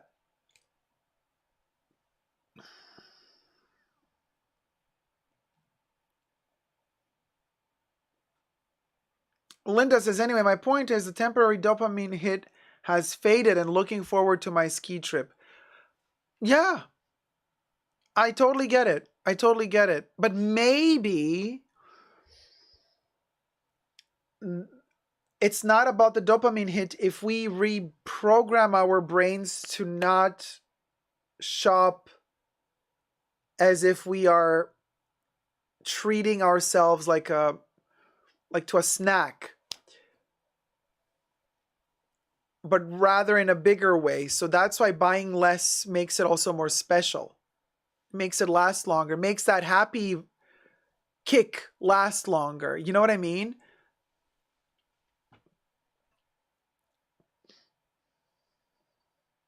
I mean, if you have a huge budget and you have a lot of money and you don't really care, you know, it's like, oh, okay, you're buying, you know, you're buying Chanel every week, like you're buying Chanel jackets, Chanel clothes, you're buying, you know, Chanel shoes every week, you're buying Chanel dresses.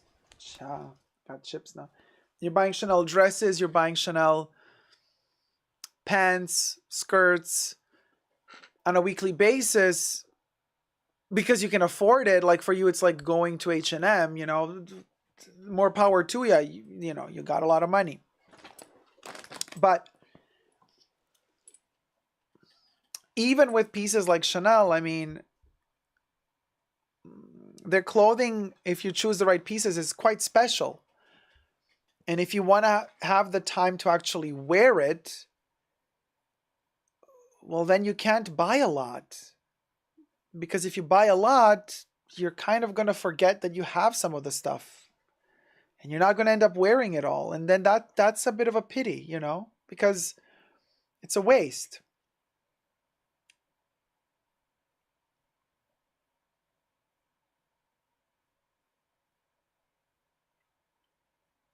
You know? Thank you, Castle. Sweater is lovely. Thank you. William says that is actually a reminder very much needed. It's not about, oh, I can afford it, so let me buy 50 pieces. It's more about how much time can I afford to spend with these new pieces I bought. I think that's how we should start seeing affordability, like what we can afford. It's not about just, oh, money. I got the money. I'm good for it. Let me buy a ton of these pieces. Really? But do you have the time? Can you afford the time to actually wear these pieces and enjoy them? If the answer is no, then you got to tone it down. Otherwise, you won't enjoy them. Because yes, like you guys said, there is one thing about the endorphin kick. Like Linda said, oh, I went to Cartier, Chanel, and I bought a ton of stuff, and now I'm like, the endorphin kick is gone, and I got to go to my ski, trip, and that's what I'm looking forward to. We should not seek gratification through the actual gesture of swiping the credit card and obtaining the piece, but we should rather seek gratification through wearing the piece once we've bought it. I am living wearing my little ring every day, this little earring every day, my bracelet, this sweater that I just got. I'm wearing it as much as I can. And I don't want to buy another one. Not anytime soon. Chanel sweater. What is the last time I bought a Chanel knitwear piece? Was Métier d'Art 2022. Chateau de Dame, the vest. And now I bought this one, end of 2023. So that's a year and a half later.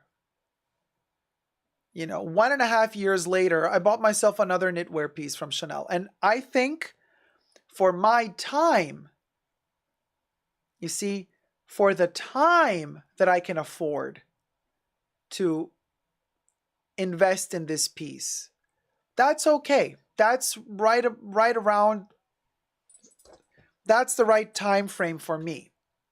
It's like I can afford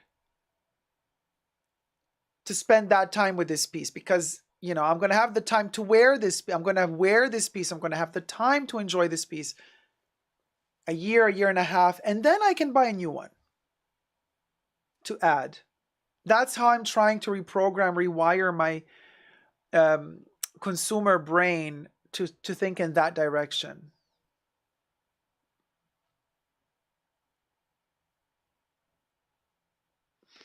Kamikyu says, time is the most precious asset. Being able to choose what you do completely is the biggest luxury. I completely agree with you. MMM says, Dacob giving Shopaholic Anonymous. Jolie Simple Opinion says, yes, use your collection. Right. And this is also why I said also about these silk pieces that I get. I use them. What am I gonna put them in? It's a freaking bow. It's flat. It doesn't take up much space. Why do I need now to put it in a box this size with a tissue paper? For what? Give me easy access to it that I can grab it and use it. The whole archiving stuff, which I have been doing for decades, is kind of fabulous, but at the same time terrible, because you have this, everything is in boxes. Everything is separated from each other. Everything is like far away from each other. Like sometimes you just need a quick combination of pieces. I want to wear that with that, with that. Where did I put it? I gotta go all the way through the other hallway down the left and that's there and that's over there. And then you're just like, what? I give up. Forget about it. I'll just wear whatever's on the table. That's the risk you run encountering, where you buy and you shove it in the closet and you don't look at it anymore. Well, Jasleen, you said also our styles and bodies can change over lifetime. I'm experiencing this right now. Sure. I mean, you just went through a pregnancy and, it's not just about the clothes. It's also about accessories. Doesn't matter how big or small we are or how much we lose weight or gain weight in our lifetime. A bag is a bag. Okay. A brooch is a brooch. You can always wear a brooch. This is the beauty of accessories, by the way. A silk scarf. You can wear it no matter if they have to roll you out of your bed or if you can stand up on your own out of the bed. You can always have a silk scarf. You can always have a brooch. So there are certain things that are independent from that. But then, of course, for the body shape, if we're talking about clothes, for sure, we go through changes. And even if we don't gain and lose weight, just the mere fact that we're aging and bone structure changes and you kind of tend to shrink a little bit, with time, that alone makes you have to alter and change the length of your pants or the length of your skirt or your sleeves or something like that.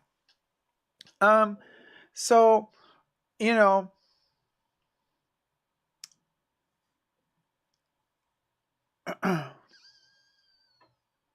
oh, Zeitgeist. Yeah, the Stanley Cup craze. Yes. So I was thinking of making a video about that, but then I thought to myself, really? I wouldn't know what to say about the Stanley Cup craze because it's... Well, first of all, it's only in America, the Stanley Cup craze. Nowhere else in the world are people hitting each other like crazy lunatics, rushing through Target to get to the red Valentine's Day and pink Valentine's Day Stanley Cup. Like literally risking their lives in Target to get a Stanley Cup. Nowhere has consumerism reached such preposterously destructive heights than in America. Okay. People are beating each other up for a Stanley Cup. Let that sink in. Let that sink in.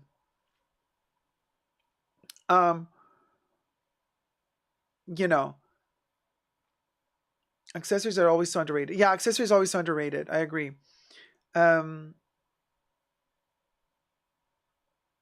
Yeah, Corey, that's the thing. Like, Corey says, after my toes went bye-bye, I can't really do fancy shoes anymore, so it's bags for me. And we keep living, and we keep finding ways to express ourselves, and we keep finding ways to enjoy stuff that we're wearing. And for me personally, it's usually accessorizing, because accessories make me feel free from the body. You know, they're not restraining me. Oh, I feel fat in this shirt. I can't close it anymore. I can't button it up anymore because I gained too much weight. I don't think about that when I put on a brooch, you know. I'm free from that burden when I put on a brooch. That's why I love them so much. Or a scarf, or, you know, head something, or a bracelet or a ring. Unbelievable, says Tanisha, right? Yeah, Debbie, it's a huge travel mug.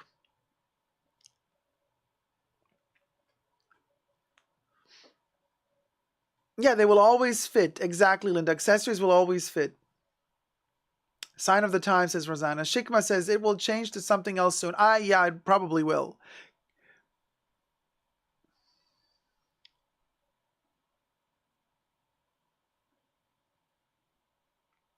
Who was eating Tide Pods? SR1. Seriously? William says, I generally just wonder, why always a water cup? The Yeti cup. I don't know. Accessories usually make you stand. Kev says, I'm confused, Sean. I thought Stanley Cup was a hockey game. No. Stanley Cup is like a metal mug thing with a plastic top. It's so stupid. Accessories always fit, and accessories can be shared and passed down. Yes. You preaching, Dacob. No size requirements for accessories. I'm telling you. Fighting over plastic. There's plenty in the ocean. Corey says, yep, enjoy is the key word. Accessories can change everything. When I was in the rehab center, I refused to wear a hospital gown. My mom and my family got me cute vintage jammies and nightgowns. Yeah, you see, gorgeous. That's just idiotic. Like, how high are their IQs? 10. I know, Terry. I think they're in the single digit. Debbie says, TikTok. Tanisha says, teens. No, Tanisha, I was shook. Some of those people were in their freaking 40s and 30s.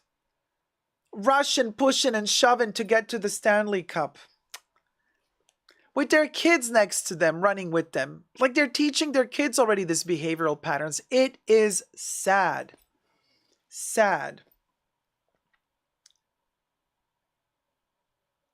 Oh, really, Kimberly? The CEO of Stanley used to be the CEO for Crocs? Pff, another trashy garment. Oh, shoe. The real Shakeen says, I enjoy the Stanley Cup while I was pregnant. Okay, hold on. It's gone. I enjoyed it while I was pregnant. I was so hot all the time and it kept my water icy cold, but so do other cups. There you go. Corey says, I felt like crap, but I didn't need to look like it. Period. Period. I would love to understand the psychology behind the cup craze. Linda,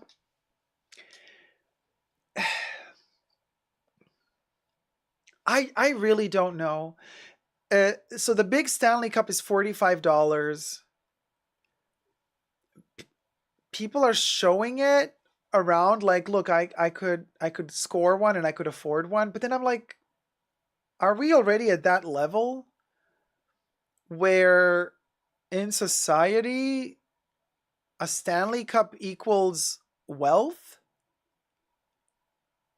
Like signaling wealth? Because I'm confused completely. I don't know. Yeah, older ladies are hooked too, Debbie. I don't get it. MMM says, makes me want to move out of this country. Our group practice owner bought everyone a Stanley Cup. Oh, it's moving really fast. Oh my God, you guys love the Stanley Cup convo. The chats are popping. Our group practice owner bought everyone a Stanley Cup for the holidays. That's the only reason I have one. And we thought the factory bottle was bad. Right, Kev? I know. And that one cost even more. Oh, let's get to 300 likes, you guys. We have 300 people watching and 229 likes. So let's try to get 70 likes in.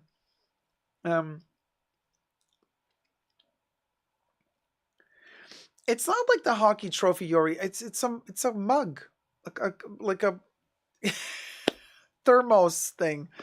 No, Caro. Oh, maybe it does have a built-in straw. But the sick part about it, people are saying that it's also really disgusting because like you have to detach, like underneath the lid is like a plastic thing that swivels. Well, the top swivels, but underneath there's like this bar. And people don't know, a lot of people don't know that you got to take that off to clean it. And some people have not been cleaning that part that is detachable. They have not detached it. And when they actually did detach it, because they saw some videos on TikTok or on YouTube saying that people got almost poisoned to death by not washing that part, and that part then started growing mold and bacteria and fungus, and people got poisoned.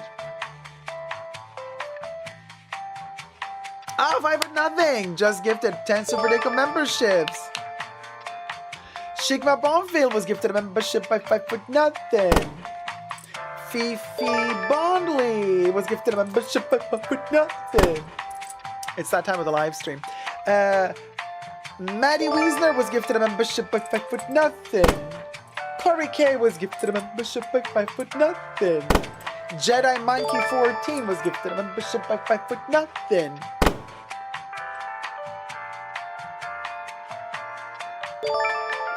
Love was gifted a membership by 5-0. Oh, look at that. After Love, with Love was gifted a membership by 5-0. Drew and Johnny was gifted a membership by 5-0. Gigi was gifted a membership by 5-0. Hella Barbara Rank was gifted a membership by 5-0. Thank you for the memberships, 5-0, and welcome to all the new Tier 1 members. Enjoy your extra points.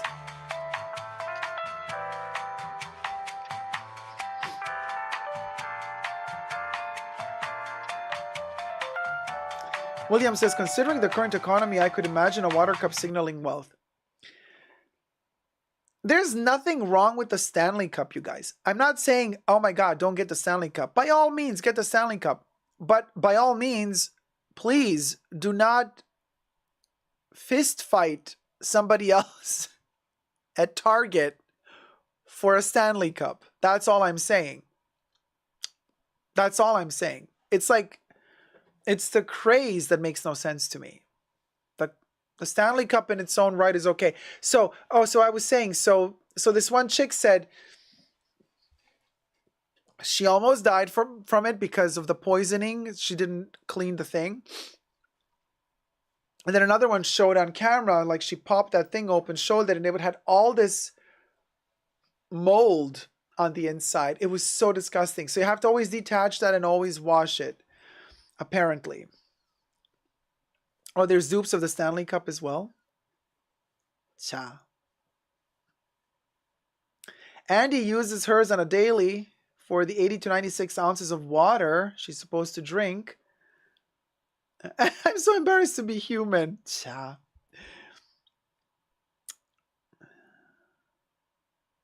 Debbie drinks a lot of water.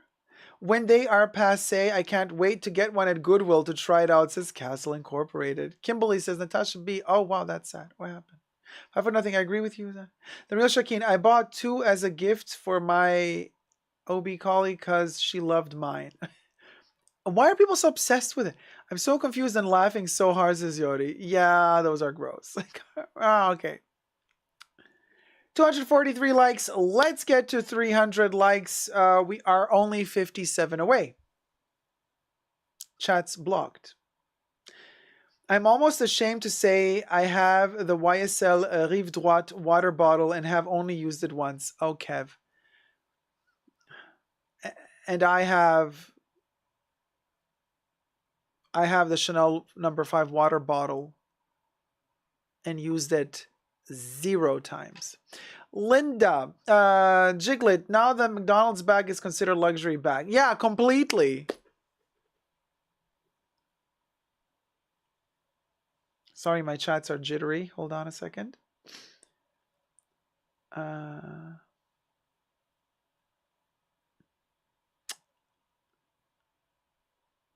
Oh, there's my reminder to accept gifts. Well, yes, Castle Incorporated. Except you have to like opt in to accepting gifts on my channel in order to win the memberships. Otherwise, you're not partaking in the raffle. I literally, all my classmates have Stanleys and they show like they have some type of color. And I'm like, I'm good with my Vivienne Westwood one. Yeah, the Vivienne Westwood is awesome.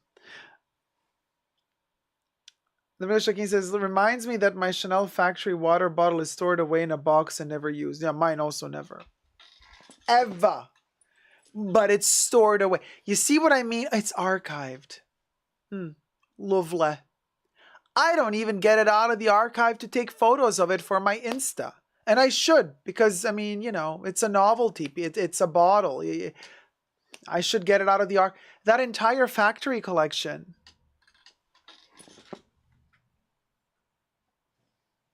I should take it out and photograph it. I should. Am I going to do it? No. But I should. It took me half an hour to get to my cuff. Half an hour for the sake of shooting a video today and shooting the live stream. Okay? The cuff archived deep down inside the bunker. So every time you see me take out a new piece, it's like, oh my God, you have to calculate. It took me like half an hour to get. It's a mess. Smurfette says, I don't understand the craze with these sippy cups and cups with straws. We're reverting back to toddlers. Yeah. Oh, Oshidi, I love how you say disgusting. So what's the next topic, y'all? Oh, Chanel, are you okay? Are you okay? Are you okay, Chanel? Chanel, are you okay? Are you okay? Are you okay, Chanel? Lawsuits everywhere. That's our next topic. Yeah. Let me refresh my memory. What was the article? I don't even know anymore. It's like they're suing everybody all the time. It's just... Okay, so one is here. Uh-huh.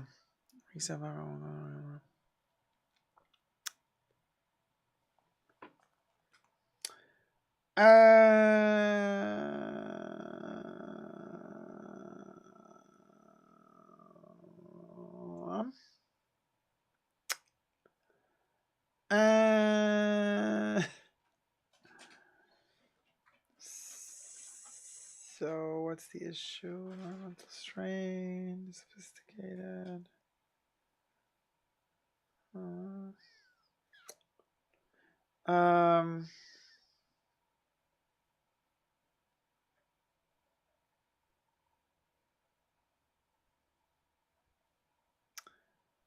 Can you trust the authentication practices that go on? Pff, of course not.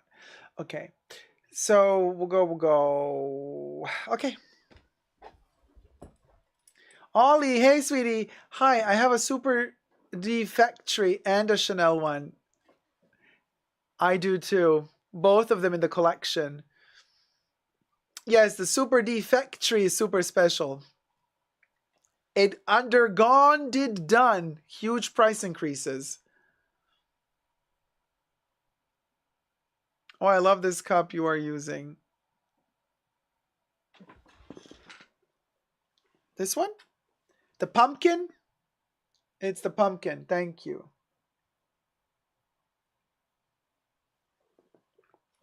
Yeah, Madeline. I try to use and enjoy my stuff, but I've also overconsumed in the past, and I'm at a point with my collection where I have like so many things, you know, and it's like decades and decades of buying stuff, right? And then like there's beautiful things there,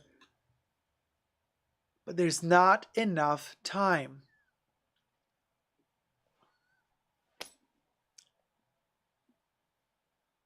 to wear it all. And the more you have, and the less time you can give every piece you have. You see? That's what I'm telling you. It's not even anymore about the money. It's not about, oh, can you afford it? Can you afford to pay for it? That's not the question you should be asking yourself. I mean, sure, ask yourself that as well. But the biggest question is, can you afford spending time with that piece?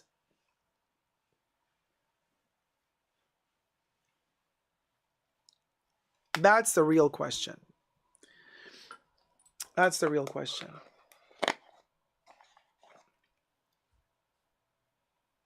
Oh, you'll photograph yours, Andy? It's sitting in the bathroom? Haute Pink Ray, a collection tour. No, it's way too anxiety-inducing for me. No. Too stressful.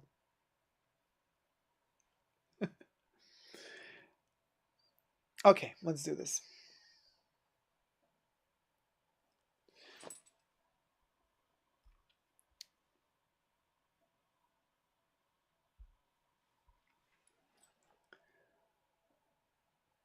Chanel, are you okay?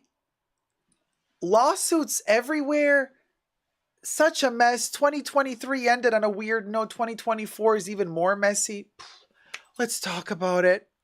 Hi everybody, Dacob here. Welcome to the Fashion Bunker. Subscribe to my channel if you haven't already. Push the join button next to the subscription button. Become a member today. Gain access to extra perks. You can also join me on Patreon. Super Dacob all spelled together there as well for extra perks. This video is being filmed live in front of a live virtual audience. I live stream several times a week. Come join the fun. Come join the live chats. Subscribe. Thumb up the video. All right. So there's several reports, all kind of like blasting right after New Year's Eve. It's like bam, bam, bam. They're trickling through. I'm like, really? Does this thing ever end with Chanel suing everything and everybody in their way? It's like insane. So here we have from the Court of Appeal of Rennes. This issue started in 2020. You know how these like lawsuits, they take years and years and years. I mean, if you settle out of court, you could end them relatively quickly. But if you don't, it goes on and on and on. It's like ping pong, a ping pong, ping pong. And then like, you know, then one wins a part of the lawsuit, then they appeal, then they got to go back. So basically, from the Court of Appeal of Rennes in February 2020, and an appeal by French retailer Ouest SCS, which does business as Easy Cash.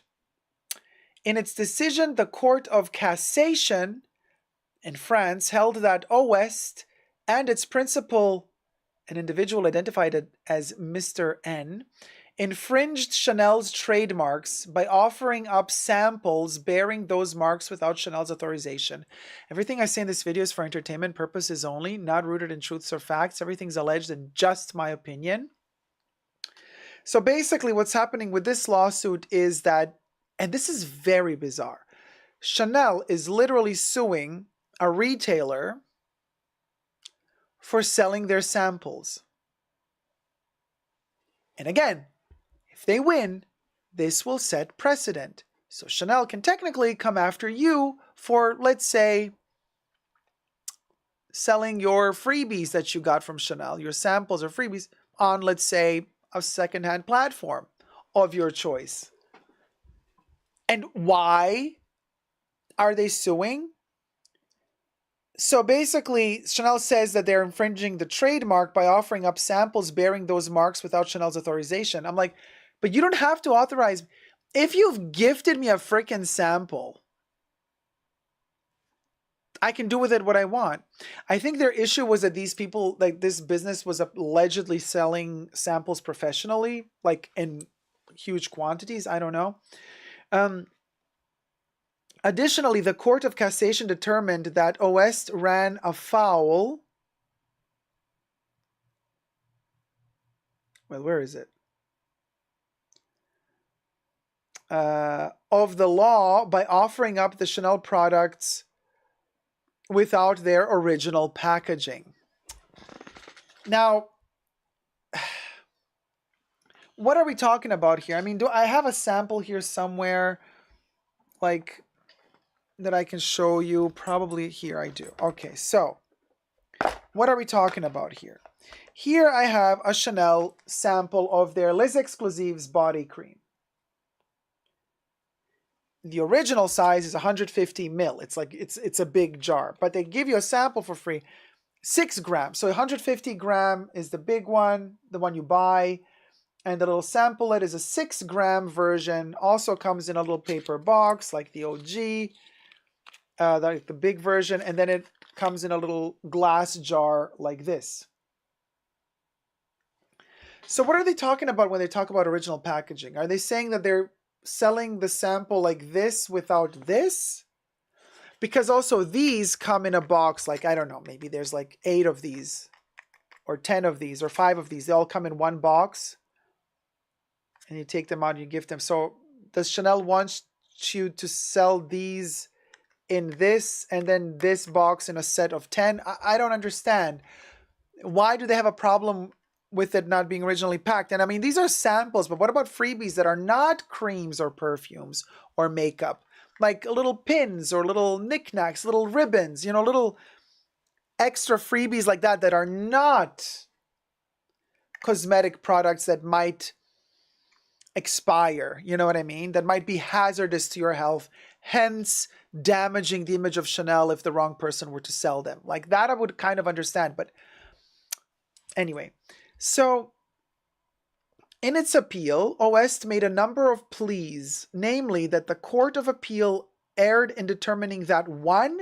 Oest infringed Chanel's trademarks by reselling the Chanel samples. 2. They appeal that Oest's sales of the Chanel products without their original packaging constitutes an alteration of the condition of these products. So Chanel says, yeah, you've altered the original condition of these products, so hence we're suing you. You can't sell them. Girl, really? And 3, Oest incurred tort liability by reselling Chanel brand products under parasitic conditions. If really Chanel were to win on all accounts, that sets precedent.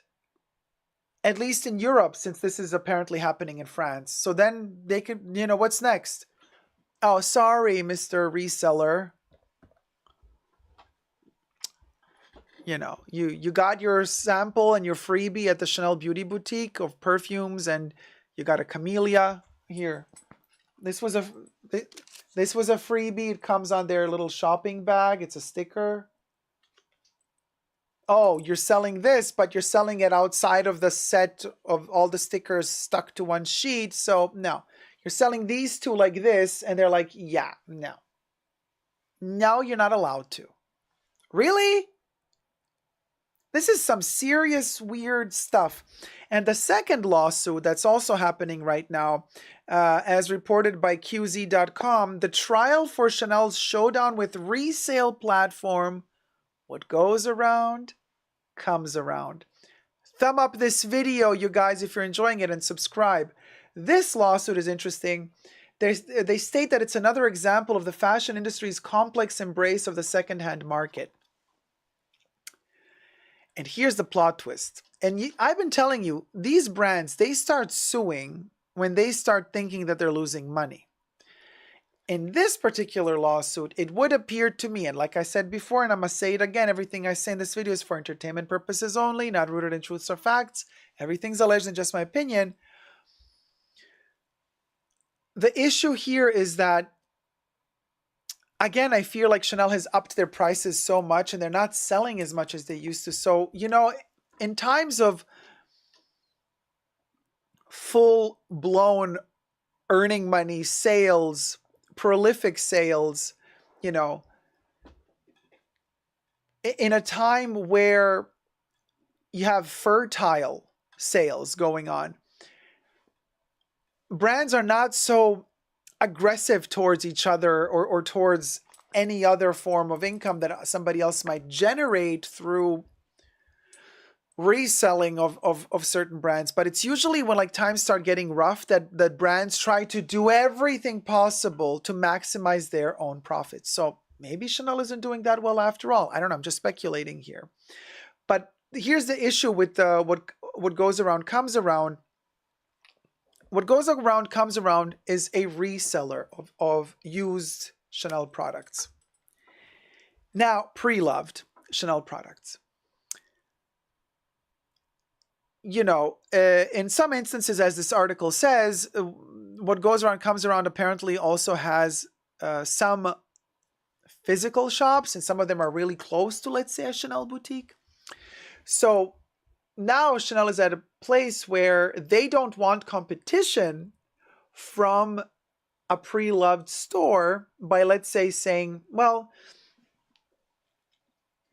the double flap is like $10,000 at the Chanel boutique, and what goes around comes around allegedly would sell it the same double flap for $7,000, meaning, or $6,000, meaning you can spend $3,000 to $4,000 less as a customer if you purchase the bag in the pre-loved store as opposed to Chanel. So Chanel now apparently is having an issue, and this is why they're suing them, which is insane, which is really insane. They're saying, well, we have a problem with the fact that the pre-loved market bag prices, or any other Chanel price for that matter, are too low. You can't make this shit up. Too low as opposed to our prices in the boutique. So they're having an issue that the pre-loved market is their competitor because they've outpriced themselves out of the ballpark. Secondhand stores cannot sell for those prices because nobody's buying for those prices. So they go down with their prices. And now Chanel is saying, well, hold on a minute. You cannot ruin our image by selling the bags way too low. I'm like, Chanel, you don't owe me. You don't own me. Pardon me. You do not own me. You cannot dictate what supply demand is on the secondhand market. But of course, they're not attacking them directly by saying, yeah, your prices are too low. No, they are attacking them by saying you're selling too much of our stuff and it's not legit because you are selling some pieces that we deem sketchy. They might not be authentic. What goes around comes around says they have specialized people dedicated to authenticating all these products and that they are legit. What goes around comes around keeps claiming that the pre-loved items that they're selling are authentic. Chanel is counterclaiming, saying, you cannot know that for certain.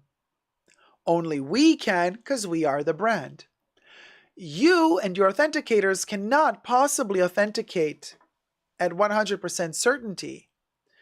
So, you are damaging our image. And I've been telling you this for months now, right? I would never trust a third-party authenticator to begin with, ever, personally. That's just my personal, humble opinion. But it's interesting how Chanel is now using this to prove their point in court by saying, you know, if too many people believe that what these pre-loved markets are selling is authentic, but then it ends up not being authentic, that's going to tarnish our own image. And they're saying, let's say that the bag that they're selling is not authentic, but they're selling it for $6,000 or $7,000. Well, that's way too high a price for a non-authentic bag. If the bag is a dupe and a replica, then this store's profit margins are much higher than ours. Because, as they state, their production costs at Chanel are higher. So the difference between the landing cost price within a Chanel boutique of a certain given product, the difference between the landing cost price and the retail price is smaller than the difference between what Chanel is claiming allegedly, that allegedly some of the bags that what goes around comes around are selling are fake. If they were fake, then the production costs would be so low that if you add up the production costs of a fake bag but you sell that bag as if it were authentic pre-loved, so you sell it for $6,000, let's say, but you bought it as a fake for like $100, they're like, well, the profit margins there are just way too high, much higher than our profit margins. It's insane. It's insane. And they say, like, this isn't just a trial about selling an old blouse or wallet you're ready to part ways with. At issue is what happens when a business gets built around selling a whole bunch of old blouses and wallets. When it happens at scale, websites, storefronts, etc., the reseller begins to look like a competitor for Chanel, instead of a way for Chanel customers to make a little extra money. Because to someone walking down Wooster Street in New York's Soho neighborhood, they can either go to Chanel on one end, buy the bag for $10K, or cross the street and pay $6,500 by entering directly in what goes around comes around. Interesting.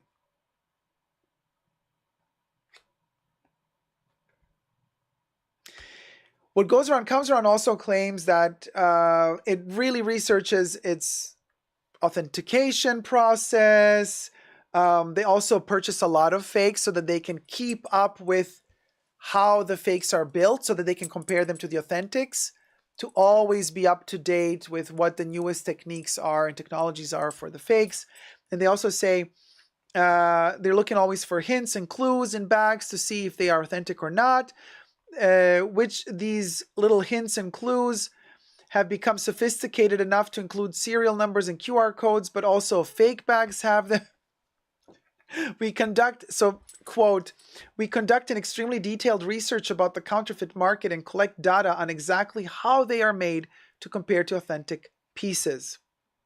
Our authenticators are trained on exactly what details to look for that indicate an item may be counterfeit. In its lawsuit, Chanel has alleged that those practices aren't airtight and fake bags are getting through anyway. But what goes around comes around has been denying those claims.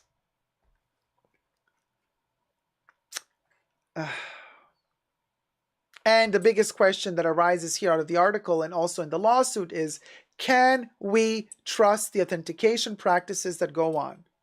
Is this a real problem, or is this just one or two things that slip through? You're not going by 60% of the value of a real purse for a fake purse. So what is the real issue at hand here? Because, I mean, are we going to go after the entire pre-loved market? What sort of monopoly do you want to have over these goods? We're moving in really dangerous territory where things become illegal at a certain point. I mean, unless you don't set precedent and then you say, well, look, the judge ruled in my favor here, so now I'm also going to come after. Let's say one day I wake up and I'm sick and tired of all of this. I'm sick and tired of all of this one day, hypothesizing only. And I'm like, you know what? I'm done. I'm going to sell my entire Chanel collection online. That's a pretty big, substantial collection. If I were to at once sell my entire Chanel collection online, we would have a problem, because then Chanel would be like, oh my God, you got hundreds of pieces. You're selling hundreds of Chanel pieces. So you're doing this professionally, because you're not just selling one or two, you're selling hundreds of them. And then what am I going to, then they're going to sue me. And they're going to say, no, this is all the stuff I have. I've been buying your shit for years now, for decades. And I'm sick and tired of your attitude. And I don't want this shit anymore. I want to sell it off. Leave me alone. No, you can't. We've set precedent with that other company. I'm like, I'm not a company. I'm a private citizen selling my shit. But you're selling too many pieces. I'm not saying it's going to happen, but like, let's say, what if it did happen? it gives me a terrible feeling, like buying their stuff and thinking I'm not allowed to. They're already making issues when they give you a freebie. They tell me, Dacob, please don't post it online.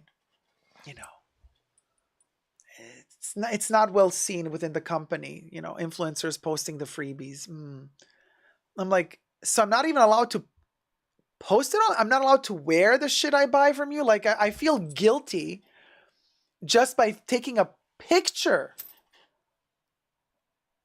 of their products, let alone reselling them, which I never do, by the way, just FYI. But imagine, they make me feel guilty and bad for literally just posting a freaking pouch that they gave me in the beauty boutique. They're like, please don't take a photo of it. I mean, come on. Obsessive much? Control freaks much? Girl, as Elsa would say, let it go. Let it go. At a certain point, like, you're not making it pleasant anymore to even buy your stuff, because like wearing it, just wearing your stuff, even the stuff that I paid for, not a freebie, I feel like every time I feel like, oh, I don't know, should I put it on and take a photo with this now? Or is it like, am I going to get in trouble? And their stuff is also so expensive that like you also feel uncomfortable wearing their bags, because like you think it's just so in poor taste, vulgar to wear these $10,000 bags on and about, like in this economy, to show off that double C logo on a bag. I find that in poor taste. So there's that. And then the stuff that, I like to wear, like sweaters. Here I just got this sweater from them. Love it to bits, right?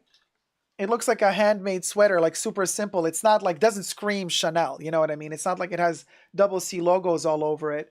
But I'm thinking to myself, well, am I allowed to wear this? I don't know. Just really, Chanel, you gotta tone it down. Just my humble opinion. My tip from me to you, because like what you're doing right now, it just makes everything so heavy. There's no like pleasure of enjoying the pieces anymore. Everything has become a burden. Everything has become cramped. Guilt. Flagellation. I always feel like I'm being whipped. Like, no, how dare you? How dare you take a photo of the piece that you bought with your money? Like, what the hell? They also in cahoots, I have the feeling, with Instagram. Try using hashtag Chanel on Instagram. See how quickly your post will be taken down for, infringing copyright law just for using a freaking hashtag. Try it out. Let me know how it goes. Because they've deleted my posts for just using the hash by accident using it. I've learned my lesson. I never use the hashtag Chanel anymore on Instagram, because they're sorry, bleep, queens. They're cuckoo. This is insane. Anyway, love you loads. Until next time, let me know your thoughts and prayers down below. Subscribe, thumb up the video. Love you loads. Bye. Never give up on love. Yes, Grace Chen, just a hashtag. So what happened? We had a troll? I know, Ariel, they don't want their other customers to expect freebies, but in some countries, they're just like, everybody's showing off all the freebies they're getting. Even if like you're supposed to get one freebie, some people get like 3 or 4. Debbie says she was hot for you. Oh, someone was obsessed? She had the hots for... What? Who had the hots for me? Hold on, let me check. Thumb up the live stream, you guys. Let's get to 300. Yes, we have topics to talk about. Also, we have the...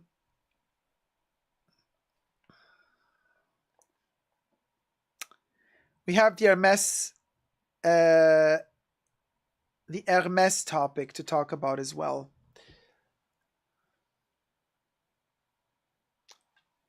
I can't believe Hermes did this. It's a doozy. So, okay, Christine.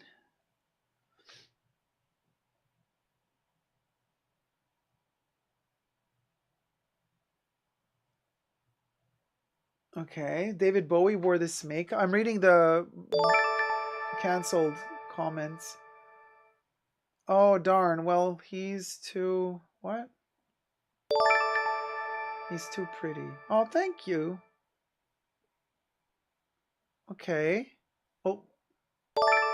Oh. Rachel! Rachel gifted 5 Super Dacob memberships!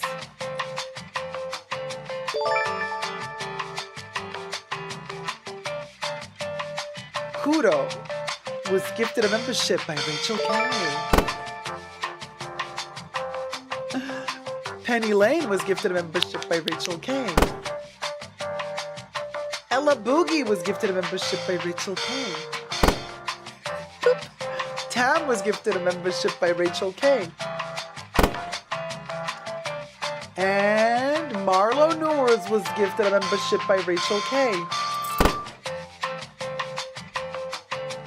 Welcome to all the new Tier 1 members. Enjoy your points, your extra points. Jolie says she was warned, felt like trolling. Oh, okay. We all told her she was barking up the wrong tree. Uh-oh. Well, was it a he? Was it a she? Was it a them? Was it a they? Was it an it? Was it a we? Was it a he? Was it a thee? Terry! Thank you so much, Terry. Terry gifted 5 Super Dacob memberships. Oh, let me take a sippy.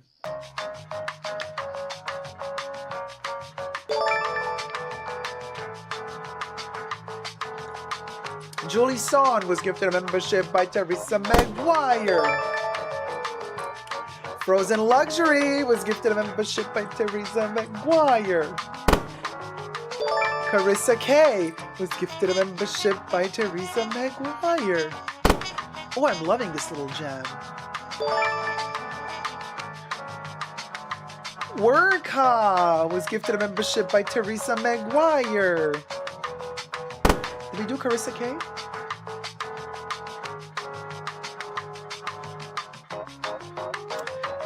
Joji S was gifted a membership by Teresa Maguire. And I don't know if I did Carissa K. I'll do it again. Carissa K was gifted a membership by Teresa Maguire, just in case. Safe is safe.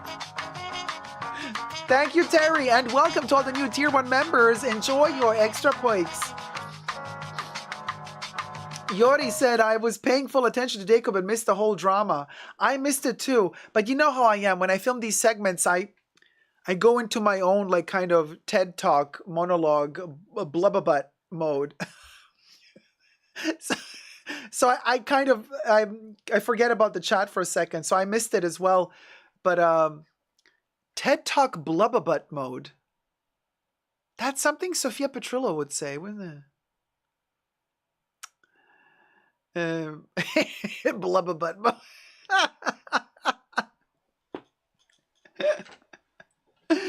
Oh, the blubberbutt mode.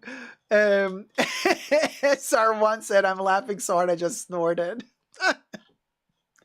I mean, you know, it's winter. Be careful. There might be some snots in there. Like, and they're like, uh-oh, here you go. Half a brain out.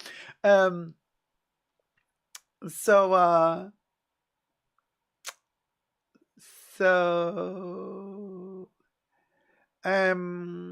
wait, why are we talking about Bloomingdale's standalone boutique? What happened? Oh God, I missed so much during this topic. Hey, Daniel B. Hi, Dacob. Catching you from Sydney, Australia. The home of Cosette. There is a bit of gossip about Cosette lately.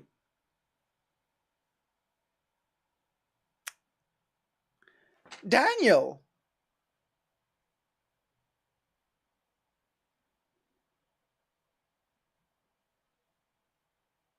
Have you been here years ago?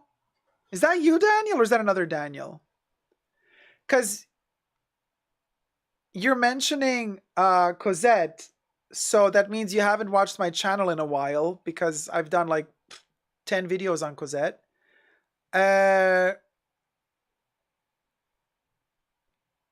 Because the other Daniel was also from Australia. I mean, not that there's only one Daniel in Australia. Obviously, there's many. But interesting. But hi, I hope you're doing fine, sweetie. Oh, okay. No, okay, another Daniel. All right. Okay, I don't catch your live streams often. Okay. Well, you can catch them on rerun. They're in a weird like separate section of the Fashion Bunker of the YouTube channel. You got to click on lives, and then all the archived lives appear to you. Just like when you click on my channel, you click on videos, all my videos appear to you. The live streams don't appear, even though they're also videos, but they don't appear in the same section. You got to click on live streams, you got to click on live to see the live stream videos. So technically, if you wanted to, you could rewatch the live streams later, catch them as a rerun. Becca loves Lux. I live in Melbourne. Oh, Becca, I was in Melbourne, gosh, now I have to say 2 years ago. How time flies. I was in Melbourne in 2022, and now it's 2024.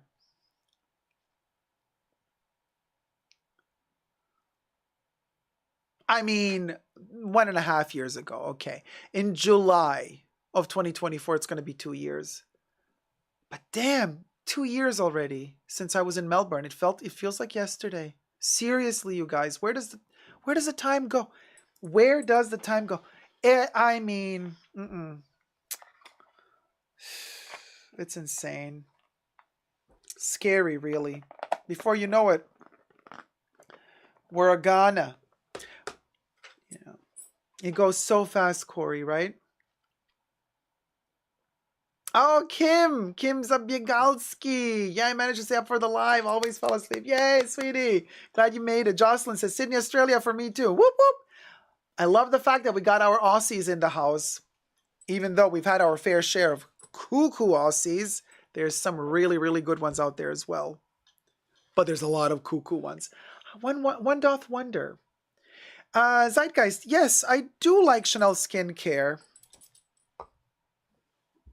But you should talk to Rachel. Rachel is currently the Chanel skincare queen.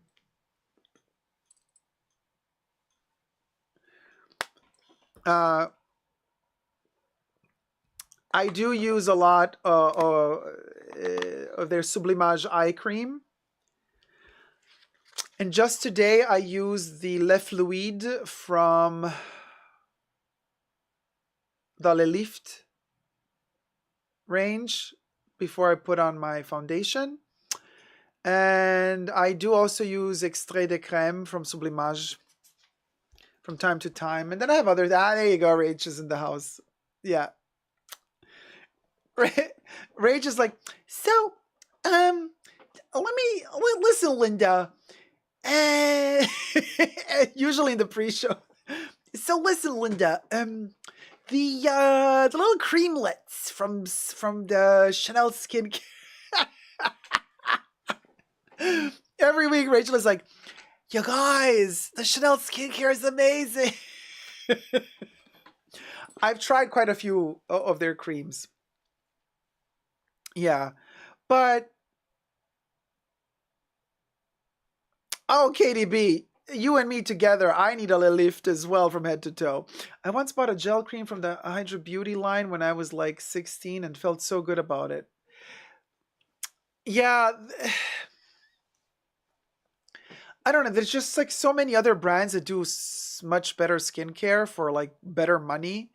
So, but you know, there's that, to each their own. But for me, Chanel is like still makeup, amazing for makeup, and amazing best perfumes still, in my opinion. Hi, Alex. Yes, I did. I did discuss the price increase. Yes. But we can talk more about prices. I'm going to need that text to appear now with Hermes. I can't believe Hermes did this. Corey's like, wait, what did Hermes do? We're going to do it right now. I mean, we're going to film it right now. Oh. I can't believe Hermes did this. All right.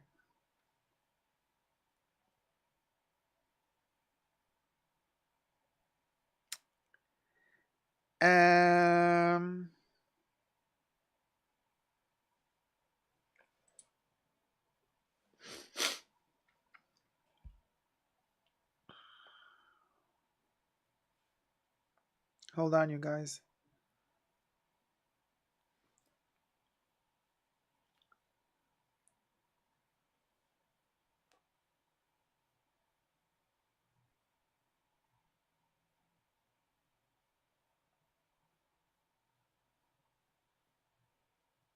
Hmm.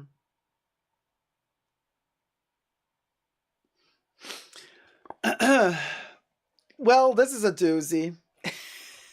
This is a doozy. Oh my god. Oh my god. Oh my god.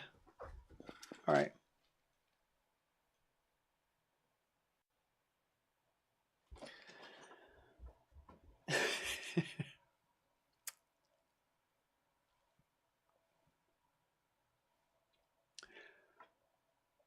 Hi everybody, Dacob here. Welcome back to the Fashion Bunker. I cannot believe Hermes did this. What did they do? Let's just say they have expanded their journey. They have expanded their journey horizon quite a bit. New prices, but most importantly, new products.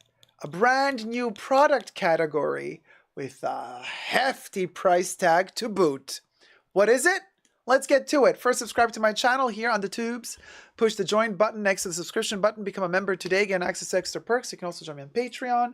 Super Dacob all spelled together there as well. Thank you to my members and patrons who have already pledged.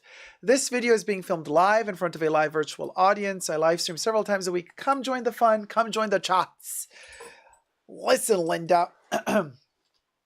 You still want that Birkin? You still want that Kelly? And you gotta build towards your quota bag, towards your dream bag.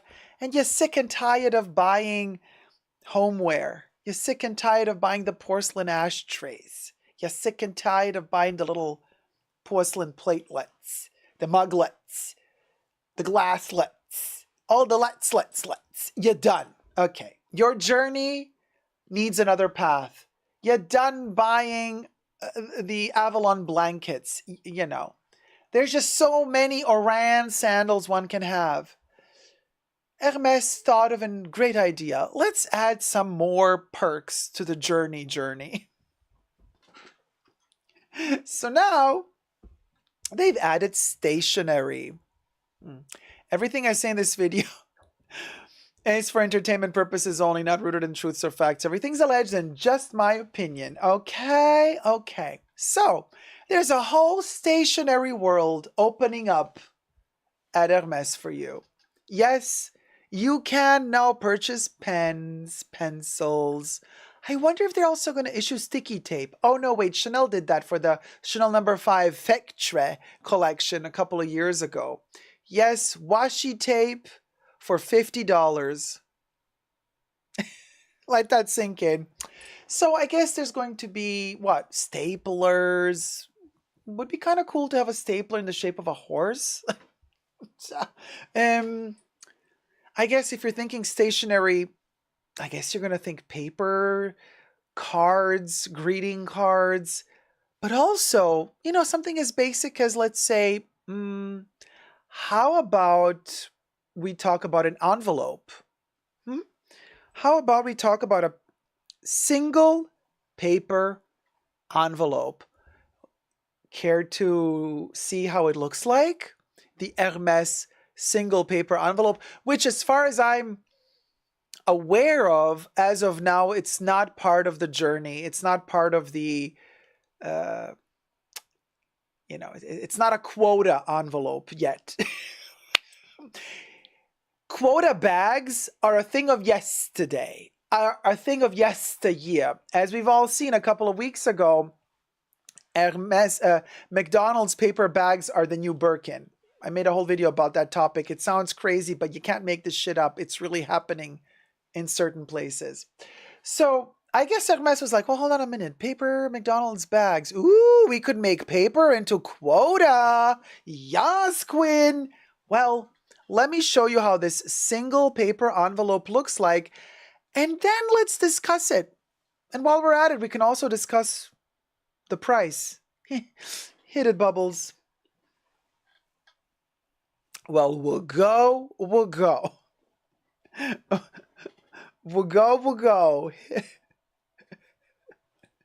This is the single paper envelope. I mean, Alex in the chat said, I mean, I like it. Very Edina Monsoon. I like it, yeah. Sweetie darling, I like it, yeah, I like it. Well, it's a single paper envelope, okay? It is crafted in France. It is reusable. This paper envelope is reusable. It comes wrapped in silk and is part of Hermes collection of high-end stationery, which also includes items such as notebooks and pens. Now, wrapped in silk, reusable, and come in two different sizes, A4 and A5. So you get to choose A4 or A5. This keepsake, yes, they do call a paper envelope a keepsake, can be sent as a special invitation or even a declaration of love, a long-lasting way to turn your records into beautiful memories. Reads the description on the Hermes site. So there are apparently several envelope designs, with Hermes telling customers that the patterns and the colors of your product will be a surprise. Very much their concept for Petit H. The Petite H, the little tiny H collection, which is made out of leftover materials. This kind of seems like it's a part of it. But stationery. Now, you get one envelope. You know how much you're going to have to shell out for one of these little keepsake babies? Linda is like, what's the price? Corey says, my eyes just rolled so hard they snapped. Jolie says, takes out her wand. Ridiculous. Natasha says, wrapped in silk. How you keep that clean? You don't. Johnny says, $25. SR says $225. Ivy says $15,000. Sweet Thing says $800. 5 Foot Nothing says $1,200.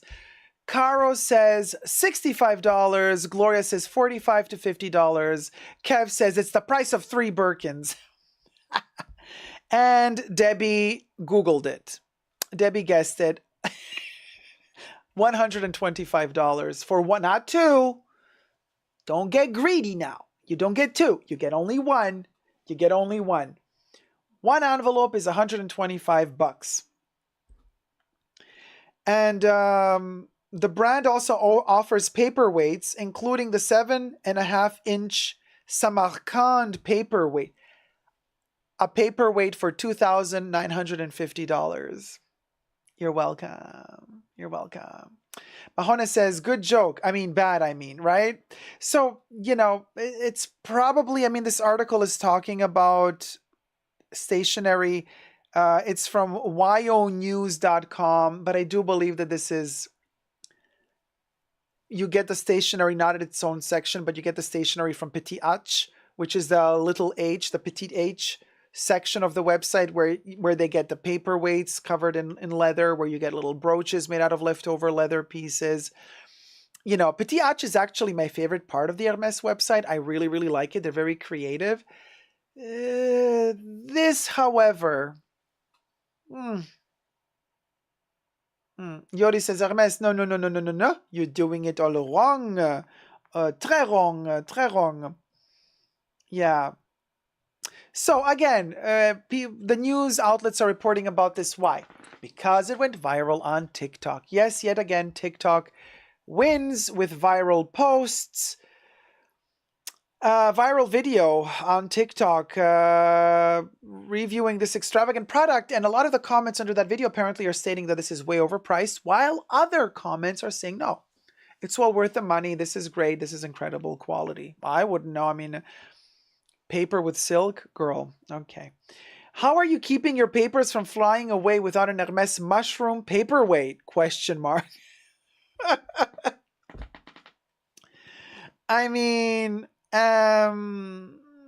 Yeah.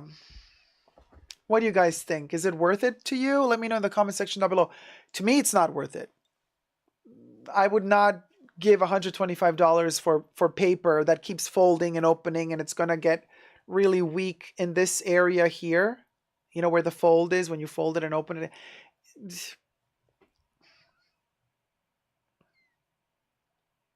Like Patricia Casey says, hi everyone. Made the news because it's ludicrous? Possible. So Olinda says, for a very, very special occasion, maybe, yes. Becca says, not worth it. Anyone who purchases this should contemplate their life choices, says MMM. Yori says, nope, never. Corey says, yeah, no. Corey, but it's silk. You can do the whole shtick when you get them. You can, create a whole extra box for the envelope to protect the silk in tissue paper. It's the silk that makes me nervous. It would stain, says Natasha. Grace Chan says, well, I guess some people would use it to send as gifts with an Hermes gift. The rich people use Hermes stationery when they gift. Possibly. It's a waste of money, says Terry. Never. Kimberly says, interesting option, I guess. Right? Is it waterproof to hold my tears? It's not waterproof. I do believe that silk is going to get quite drenched with your tears, and it's not going to look pretty after the tears dry. All the salt that was in those tears is probably going to calcify somehow on the silk. It ain't a pretty picture. And you can't wash it, because if you do, you're going to mess up the paper. You're going to disintegrate the paper if you wash the silk. I mean, you guys, it's a headache. Just thinking about it is a headache. Let me know your thoughts and prayers down below. Oh, wrong side. Until next time, never forget to never give up on love, subscribe, and thumb up the video. Love you totes, love you loads. Bye. Mwah.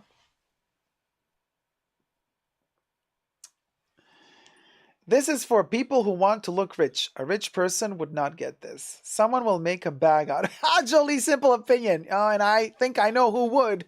Oh, the shade. But I ain't gonna say. I don't kiss and tell. Well, I do. Usually I do. But I'm not gonna.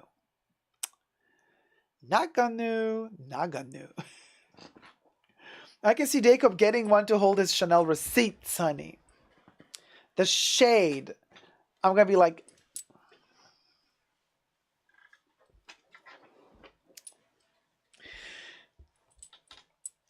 but no. There's a limit to everything. I have a feeling like, I'm not going to be that person. Somebody else can be that person, Somebody else can be that person. I don't want to be that person. Not today, Not today, Satan. Not today. I could see a socialite setting her wedding invites in them.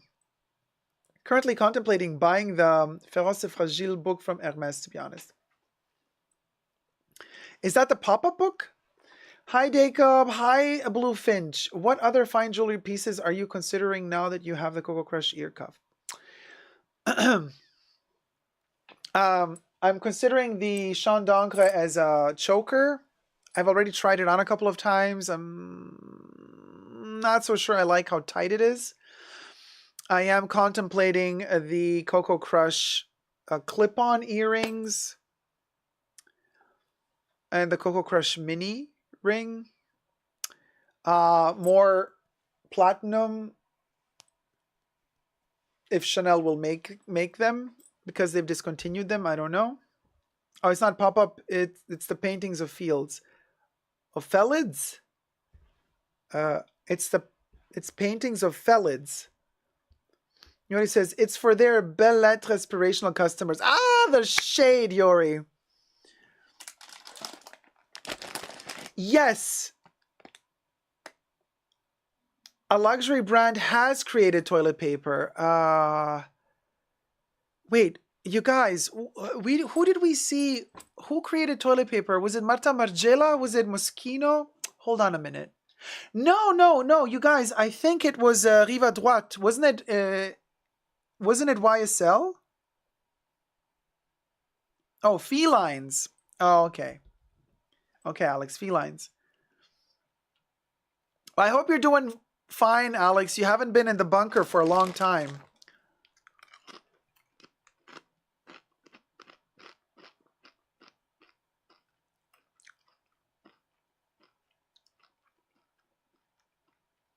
Oh, thank you, Pat. Have you seen Dee's Chanel Lion with a drop pearl? Stunning. But that's costume jewelry. That's not fine jewelry. I wish, but it's costume jewelry. 286 likes. Let's get to 300. We only need 14 more. We only need 14 more. While I'm eating chiplets. Becca loves Lux. Dacob, what are your best Chanel book recommendations, especially biography? Becca, I got you covered. Go to my YouTube channel or just to YouTube. Type in Dacob top 5 Chanel books. And a whole video will pop up with all the explanations you need. Put in the YouTube search engine. Dacob Chanel top 5 books. Period. And you're going to get the list with an explanation. Oh, we did it, Joe! We did 300 likes! Woo, woo, woo, woo, woo, woo, woo. We'll go, we'll go.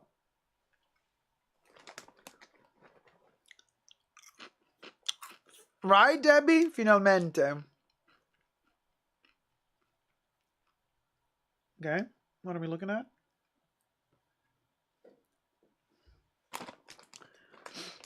We almost did it. We're 3 hours and 12 minutes in. We almost did 300 before the 3rd hour, but almost. Hey, Juan. Dacob, any New Year resolutions? We had this conversation, I think, last time. Right, Rachel? Toilet paper. Sounds like a Moschino thing to do.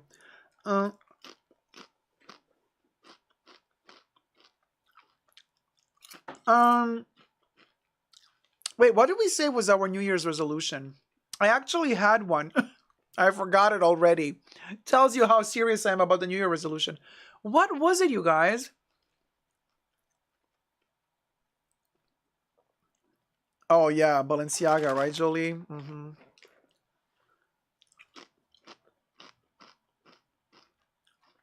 Paris Ryan, thank you for thumbing up the video.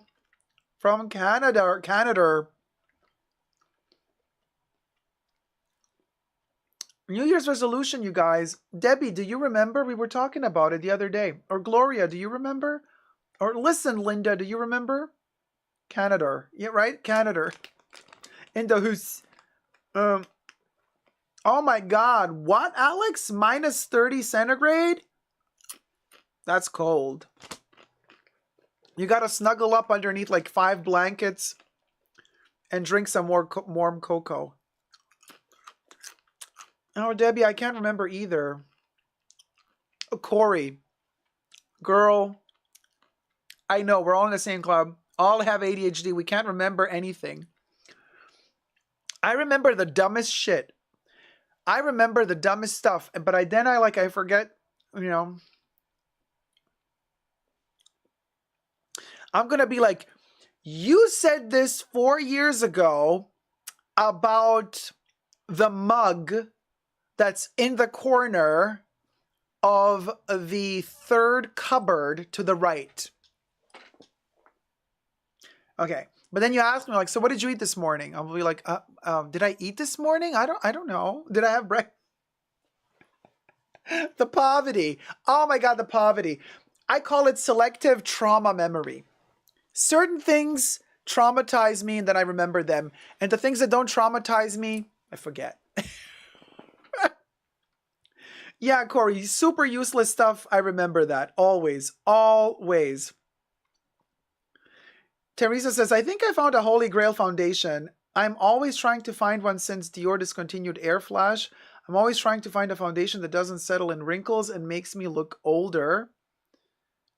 And Cliffhanger, because... Terry, which one is it? Oh, yeah, Corey K. I can't find my keys And you guys, I've said this before, and I'm not embarrassed to say it again. Wait, Terry says, I just bought the Chanel Sublimage Serum Foundation and love it. Oh, that's gorgeous. That's a really gorgeous one. Very rich. And I'm not embarrassed to say this. Do you know how many freaking times I'm running through the freaking bunker like a lunatic looking for my iPad? 30 minutes into looking for my iPad, I realized that a hoe had it in their hand the whole time. That's a classic. That's a classic for me. And another thing, really sad, but this is really sad, and I don't know if this happens just to the older folk or to everybody. Okay, so let's say I have to make an example for you guys so that you understand how stupid I am. Okay, so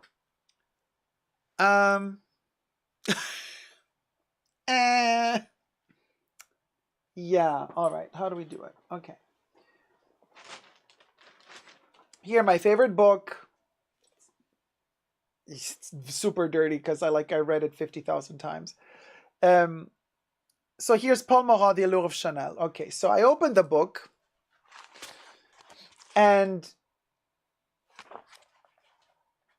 the text is small. You know how many times this idiot, I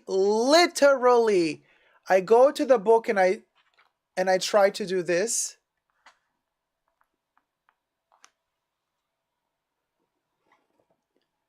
Take me now.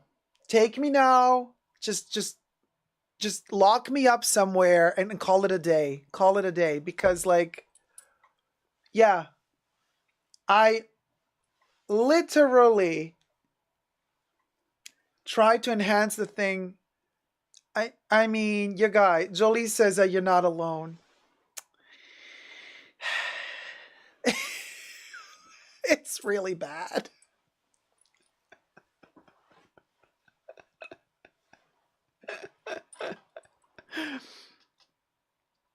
Alex says, apparently kids now, when they use a laptop, try to zoom in on it, even though you can't. They are used to touchscreens.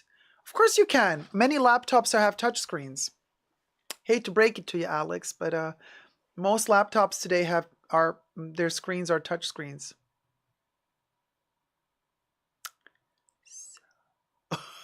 So yeah. Oh, Rosanna, you did that on a monitor too. There you go.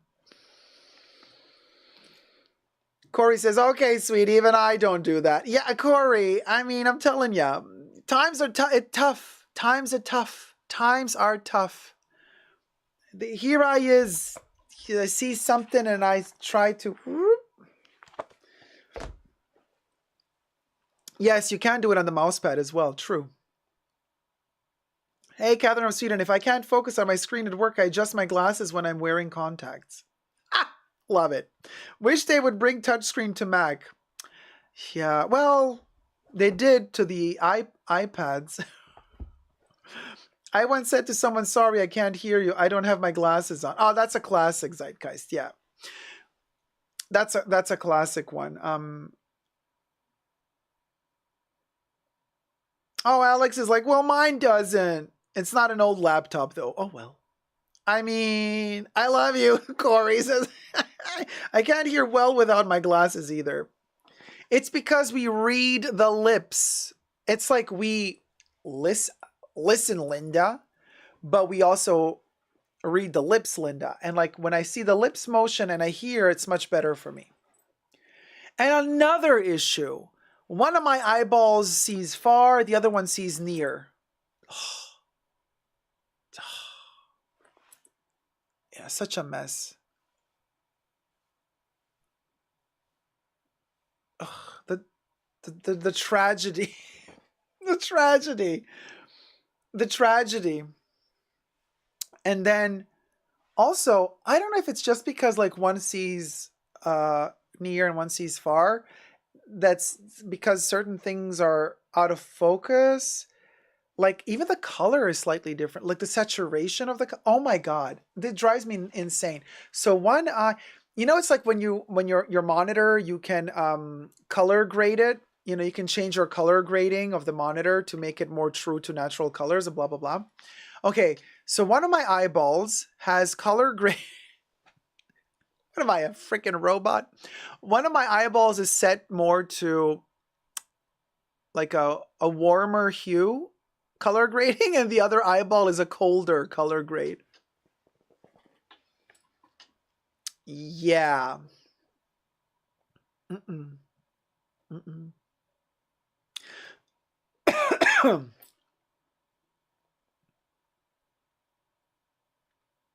Oh no, Terry says, yeah, I love my iPad Pro, but I also got a MacBook Pro, but I don't use it because I love my touchscreen on my iPad. Hey, you see. Juan says, eyesight issues will be a thing of the past very soon. Reverse aging will soon be upon us. Oh, Juan, preach, baby, preach. But I guess only the billionaires will be able to afford it. Kev, I don't know about you, girl, but I'm falling apart. Like falling apart. I've noticed having one eye cold and one warm for color temperature, but I think it's temporary on me. Ah, you have it too? Okay, so it's a thing. This is a real thing, you guys. Is that a cataract? No, a cataract is more like when you start getting like that stain in your field of vision. That's cataract. But Corey K says, I have a 2-day Dacob. Oh my God. I have built-in monovision. Yes, Kim. Zyka says, reverse aging sounds scary. I want to age and die at some point. Okay. I love that for you. Like, awesome. Like, I'm like, not for me. Why does my eye hurt all of a sudden? What did you do? Did you poke yourself, MM? Don't poke yourself. You guys, don't poke yourself. Is everybody poking their eyeballs now at home? Zonzue. It warms your vision as the lens browns. Oh my God, you gotta be kidding me. So it is cataract.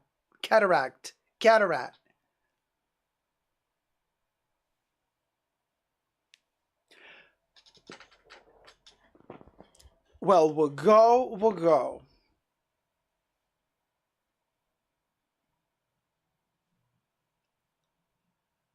Becca says, somebody said their eye snapped back early. Yeah, that was Corey. Yeah, Corey's like, that was me, Becca. Yes, I did eye surgery for years, says Jolie. MMM said, we falling apart, Dacob. Listen, Linda, falling apart. We done. Game over. It's like, at this point, I'm like, how am I even still functioning somewhat? Oh, Grace Chan says, I might have glaucoma, could be hereditary for me. Oh boy, did you check that out? Gloria says, yes, Dacob, I had that 2 years ago. So what do I gotta do? I got to, you laser that away, right? Cataracts are like laserable.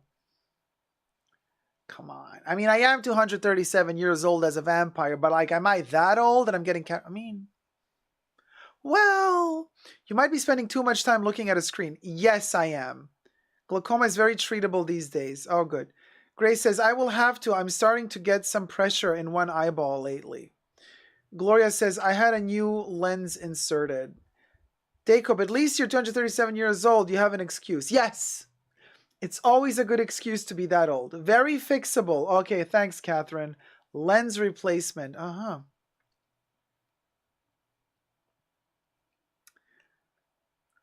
Kim says, I was the eye care business. I think you're too young. Glaucoma doesn't cause color issues.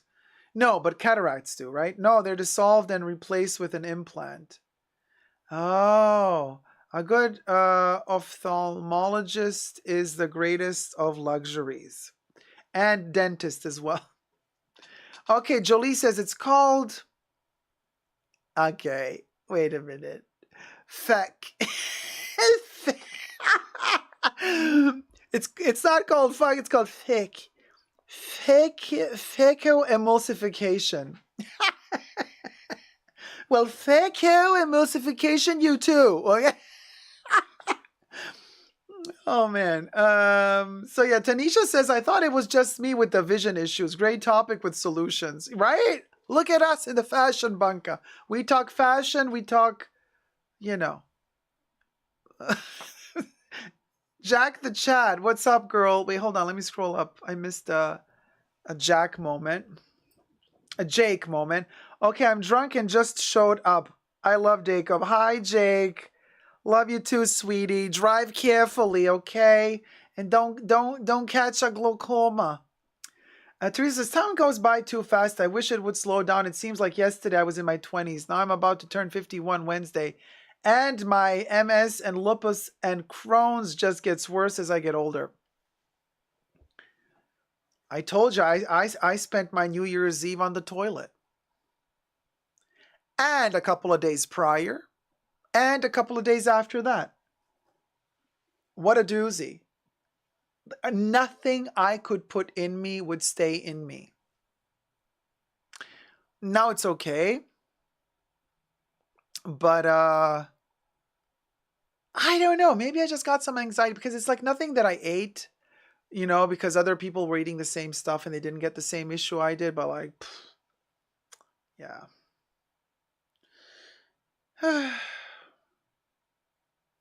Alex says, isn't glaucoma the one where the field of vision gets smaller and smaller? I have no clue. Oh, Natasha says, get those eyes checked and those thyroids, people. Oh my God, look at us. We're turning into the Golden Girl. Shady Pines retirement home. The Shady Pines bunker. Chat has stopped. Our brain is still young, but the body is wearing down. Yeah, Grace. Oh, that's the worst. Food poisoning is terrible. No, I did not get food poisoning. The champagne stayed in, Debbie. The rusty years, Kim. Getting hit in the head causes eye color issues, but it's usually both. Oh. Macular degeneration. All right, well then, yeah, guys, just color us deceased already. Terry, what are you doing to celebrate besides being here with us? Says Pat. Oh my God, we all talking about our ailments. Yeah. Corey says levothyroxine every morning. Shnash says glaucoma, it's an increase of the eye pressure. Teresa says, I have combination IBS Crohn's, so know exactly how you feel, Dacob. Yeah, it's such a mess. We need a Shady Pines. Picture it. 2024.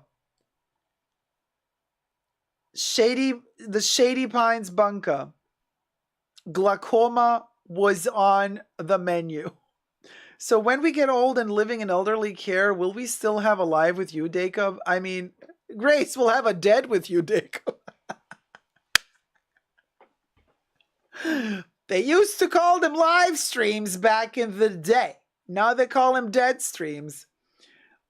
Dacob is too young to have macular degeneration, but to prevent, take lutein. Don't get me started on my menopause. Oh, I saw one chat. Oh, I see. Arthritis Shinashi has 10 years arthritis. What a bunker we made. I know, Kimberly. Look at us. We're all falling apart. Natasha is like, same. Had thyroid cancer a few years ago. Now a few people who had thyroid removed. It's a very common thing now. You guys. The dead stream. Yeah, not the live stream. Oh, Danitza, we need the Death Becomes Her potion from Isabella Rossellini. Yeah, but perfect it so I don't become a zombie. This sounds like an episode of The Golden Girls. I know, right? Picture it. 5'0" had cancer twice. Teresa says, Dacob, do you know what time live stream will be Wednesday? I'm going to lunch with my family around noon. So I want to make sure I'm home for the stream.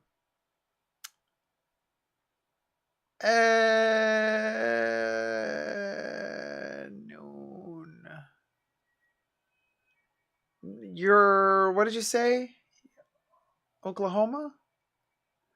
I'm calculating. So, okay, going to lunch around noon. So you'll be back home around 3?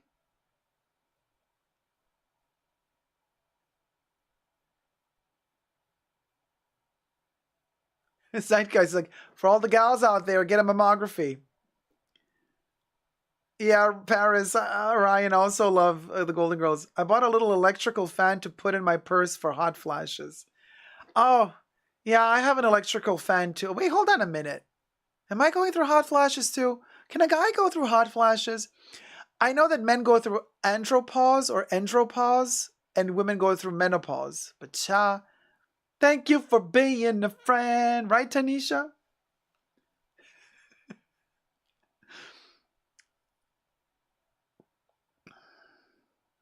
Natasha is Rose in real life, but I wish I was Blanche. Oh, okay, you'll be home by 4 or 5. I mean, you'll catch part of the stream. Yeah. Yeah.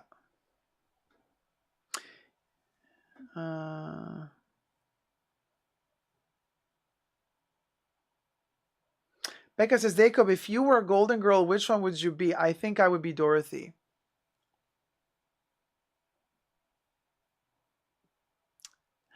Huh. I would be a little bit Sophia and a little bit Blanche. Oh, okay, okay, Terry.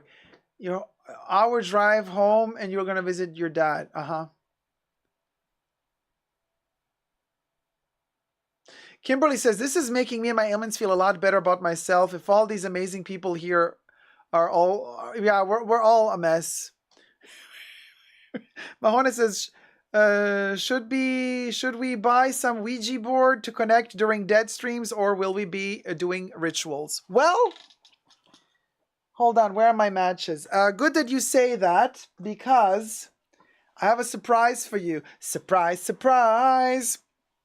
Since y'all really enjoyed it a lot last time, I need the matches. Damn it, where are they? They're in the... Need the matches. Hold on, looking for the matches. Since y'all loved it last time, that we did it last time, the reading of the cards, we're gonna do it again today. But there is a twist. There is a twist. Of course, there's a twist. The reading of the cards is exclusive to members. Doesn't matter if you're tier 1 or tier 2. And I'm just going to do one. And it's not going to be Coco. We're not going to disturb Coco, but I have my matches here. So let's set the tone, set the tone. Bubbles, flip the background bubbles. 3, 2, 1, hit it. We're in Coco's boudoir.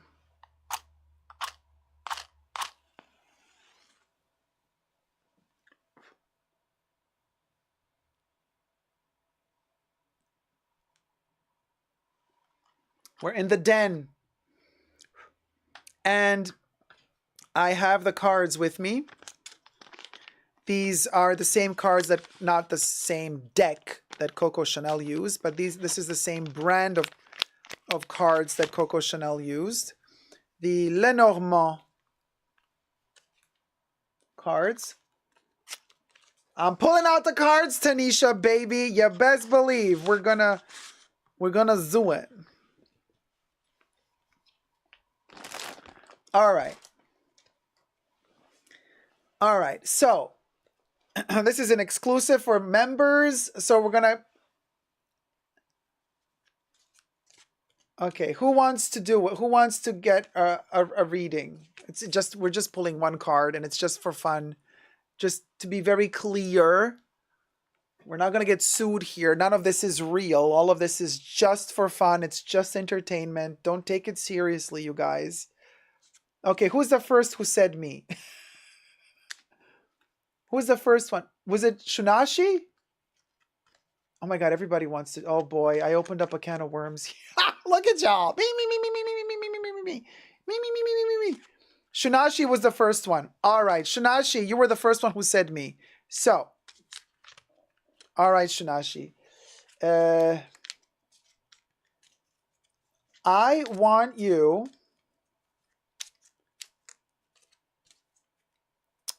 to, when I stop mixing the cards, okay, Shunashi, you can give me a number, any number. Well, don't give me 5,000 because I have to count.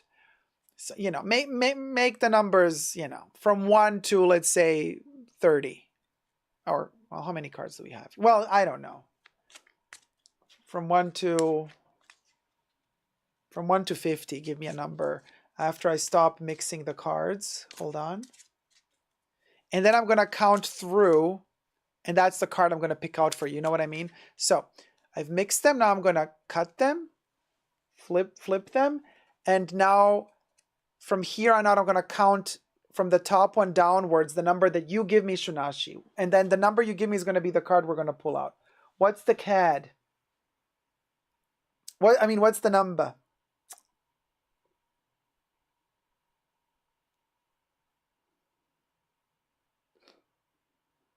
I'm waiting for Shunashi to give us the number. Give us the number, give us the number. No, Oshidi, no. Shunashi has to give us... Oshidi's like, I want 5. It's Shunashi's choice, y'all.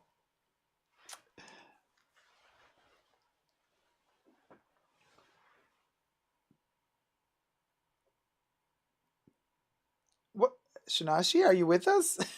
What number do you want, sweetie?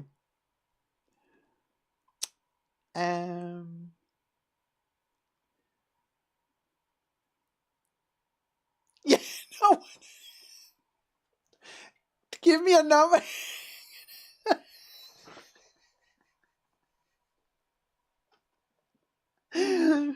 Shunashi's like, I'm like, Shunashi, give me a number. Shunashi's like, yes.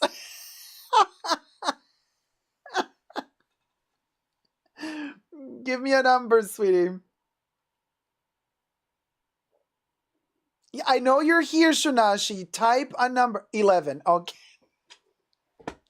11. So 1, 2, 3, 4, 5, 6, 7, 8, 9, 10. This is the card. Before we flip it, ask a question. What would you like to know? Like about your future, love, I don't know, how 2024 is going to be. Ask a question. And then we're going to flip the card.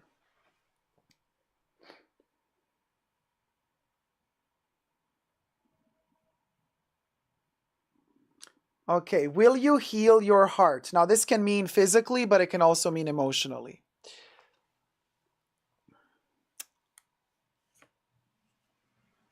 And the card has spoken. It's a number 3, and it's the boat. And I have to translate this because, Coco's cards, I don't know why. She was French, but these are in German.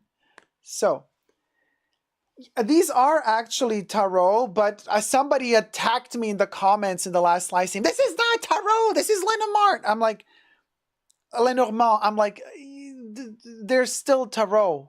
It's a different form. But yeah. So, okay. So the number 3, I'm going to tell you right now, emotionally. Okay, Shunashi, emotionally. All right. So, the boat.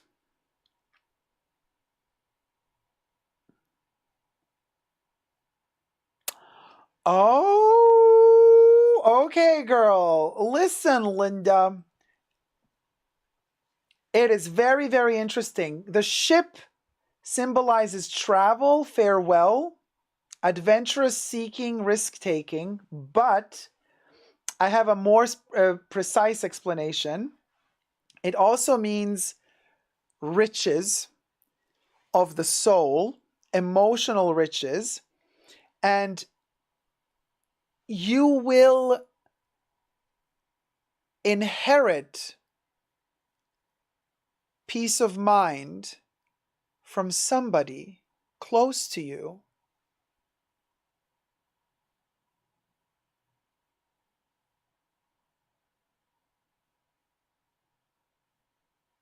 but it can also mean that this is a journey towards a person that is physically really close to you, but emotionally felt distant. If that person is in the proximity of where you live, like not long distance, but lives in the same, let's say, city or the same county as you, then the card says there will be success and riches emotionally as you will travel towards that person. Not physically, because obviously if you're in the same city, duh. But emotionally, you will become closer and closer, and you will go on this emotional journey together. So, the question here is, are we talking about your heart, or are we talking about a certain somebody that your heart is yearning for? Shunashi needs peace of mind. Shunashi says, beautiful, maybe it is myself. And the cards, and I'm telling you right now, it means riches that you will inherit from, can be a memory, it can be an emotion that you already have inside of you. You will unlock it and you will get access to that pool of emotions, and they will enrich you. They will feed you. They will comfort you. They will soothe you. That's what the near future holds for you. The card has spoken very clearly. What do you know? Fabulous. That was nice. I think you got a really wonderful card. Just FYI. All right. Zeitgeist is like, can we do one more? Okay, but we need another system. How am I gonna... You gotta be a member. You gotta be a member. Yes, Rachel, I'm a good witch. I'm a warlock. Well, vampire warlock. It's difficult. So how do we...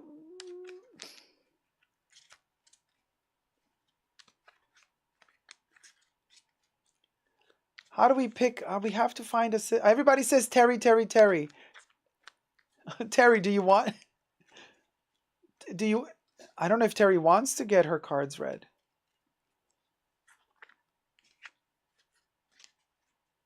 Oh, do Terry for the birthday? All right, Terry. Let's do Terry. It's Terry's birthday, you guys. Yeah, that's fair enough. We're going to do Terry. Oh, Linda says, yeah, Terry said yes earlier. All right. Okay. So, mixing the cards. And then I'm going to cut them in half, okay? And then...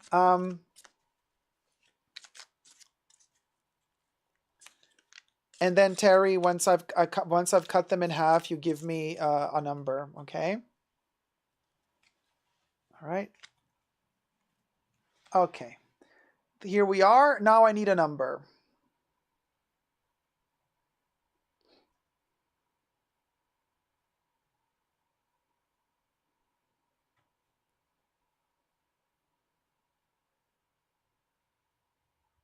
$44. All right. 1, 2, 3, 4, 5, 6, 7, 8, 9, 10, 11, 12, 13, 14, 15, 16, 17, 18, 19, 20. Hold on. 21, 22, 23, 24, 25, 26, 27, 28, 29, 30. Don't worry about it. If the cards are not enough, it just begins from the beginning again. You know, that's why I'm putting them on top of each other in the correct order. 31, 32, 33, 34, 35, 36, 37, 38, 39, 40, 41, 42, 43, 44. Now ask a question, Terry.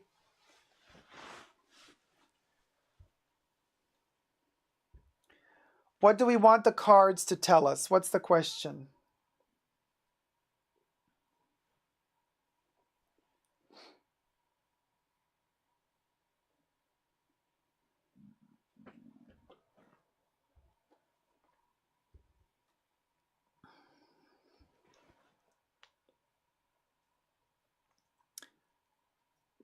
Teresa wants to know, is her mom around her? Terry says, my mom, is she around me?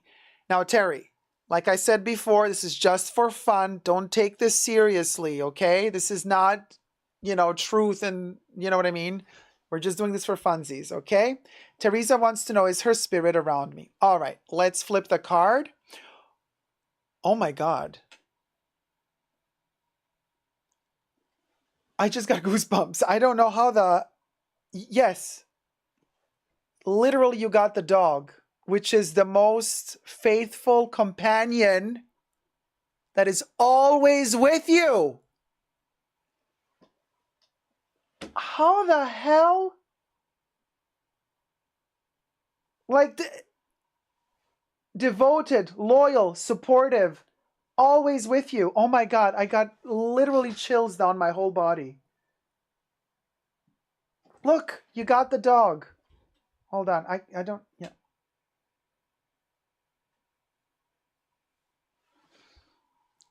My entire hair is like standing up like this. This is insane. Terry, look at this. Look at this. Oh, Terry, don't cry. I mean, happy tears, happy tears.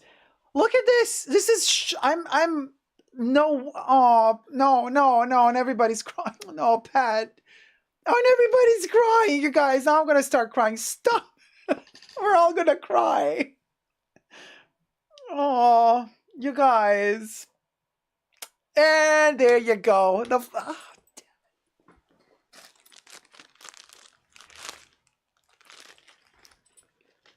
We're not going to do this.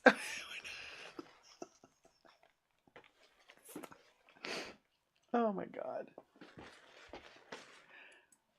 We're not doing we're not doing the mass tears. We're not doing Debbie's happy. Yeah, no, these are happy tears. Oh my God. Oh, you guys. Anyway. Oh.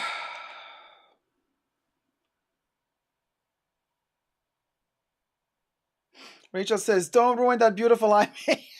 It's Chanel.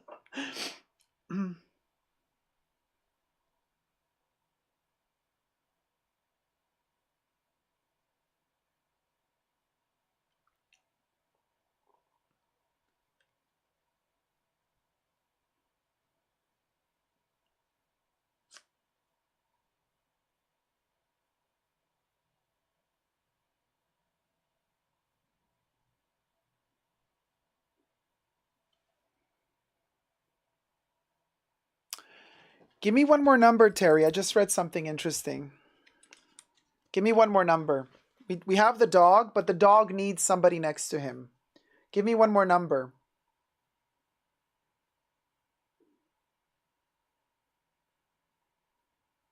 12.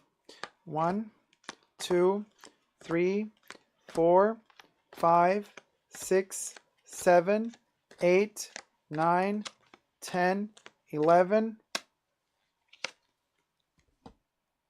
12.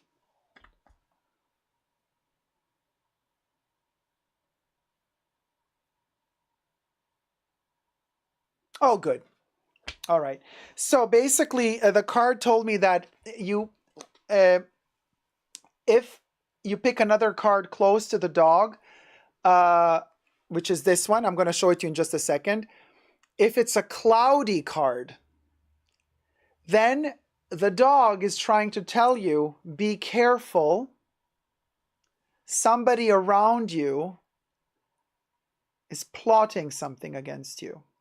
But you're lucky. You got completely sunny skies. There's not a cloud. This is all, sorry, the camera doesn't show. It's a completely blue sky. Completely blue sky. So you're good to go. That means that the dog is there just to say, I'm here with you. The dog is not there to warn you about somebody trying to fiddle with you. So everything perfect. We did it, Joe. Yeah. So the dog is literally there like to say, hey, I'm here with you. And the dog is not here to come to warn you about anything. Nothing. So it's good. It's good. We passed through it completely. Ah, fabulous. Oh, let's light a match. Let's light a match. We'll go, we'll go. Oh my God. Terry, here's another sign. What the hell?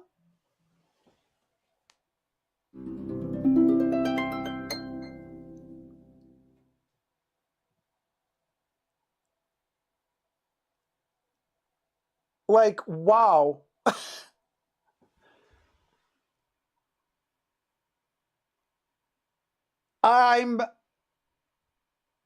Yeah, Terry, mom and kid. There's the big mom and the little kid. Can you guys see it? Look at that.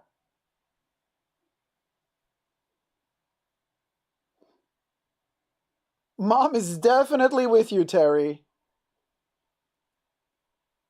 Like, wow. Wow.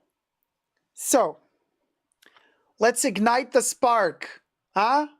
Both of you together. Here goes. Let's shed that light of love.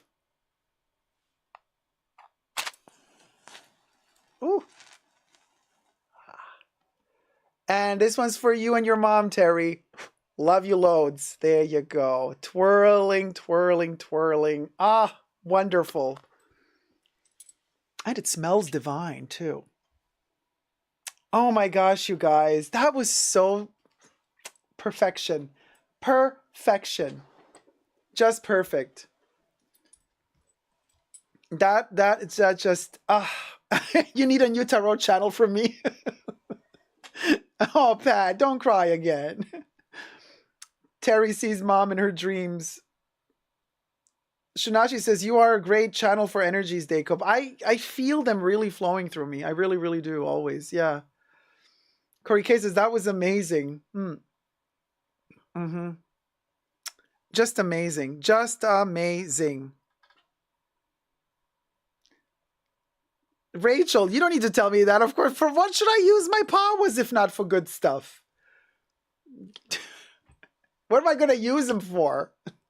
It's like, you know what I mean? It's like, were there ever any doubts? You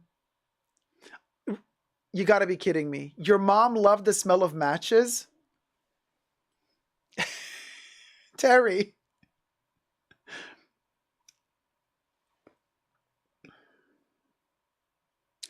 Pat says, oh, Terry, you are more open when your thinking brain is quiet. That's when she can reach you.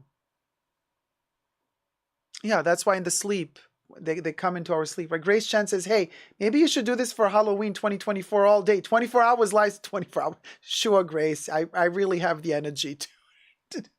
But we did do the tarot card reading 2 Halloweens ago.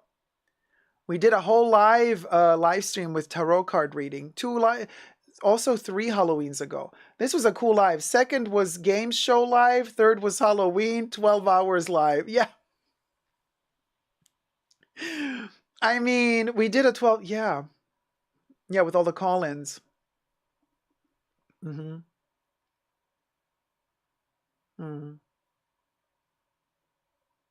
Jacob's going to start using the deck to grant Birkin wish. Oh, Kev, could you imagine? Stuff happens in my house all the time. Ghost stuff like things moving or getting knocked down.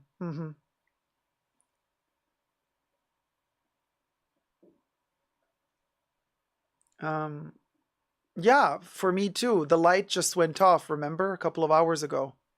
Happens all the time here. And there's a presence in my hallway.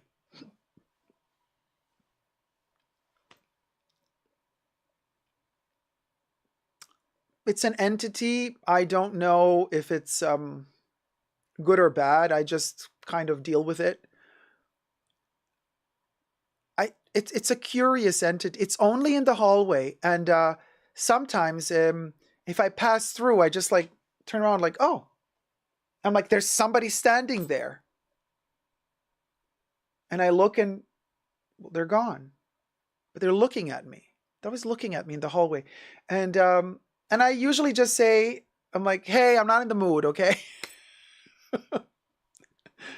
you know, and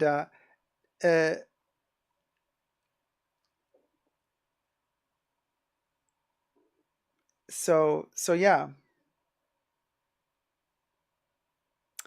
Oh, yes, my dad passed in January, yes, but towards the end of January, yes. Hey, Holy Grace, how's it going? Do you have a ghost in your house? My old house was haunted, few different ghosts. Yes. I mean, I don't know if it's a ghost or some entity, but it's always in the hallway, and I get scared sometimes. Like, I remember once I was like passing through, like from one doorway into this hallway where this entity is.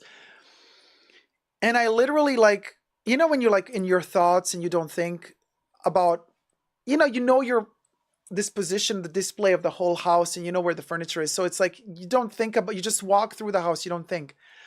So I was kind of turning the corner, one door, and I enter into the hallway, and I just go, ah! Like, who's this? There was nobody there. There was literally nobody there, but they were standing there clearly. And then I got shocked, and I was like, oh, okay, it's the entity.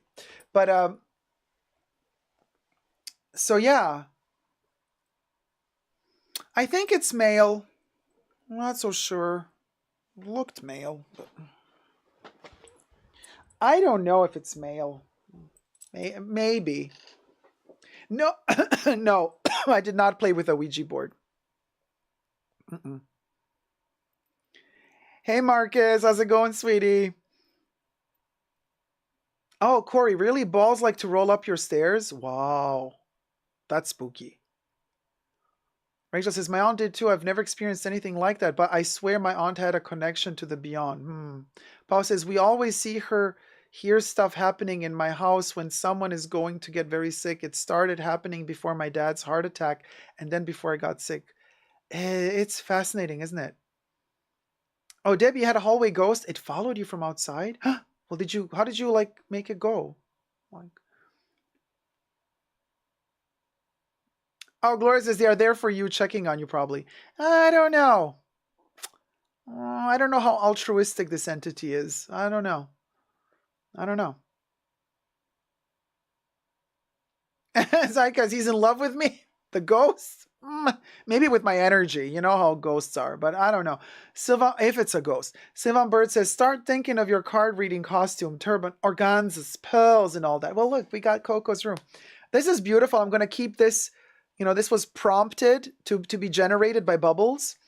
If Coco Chanel were to decorate a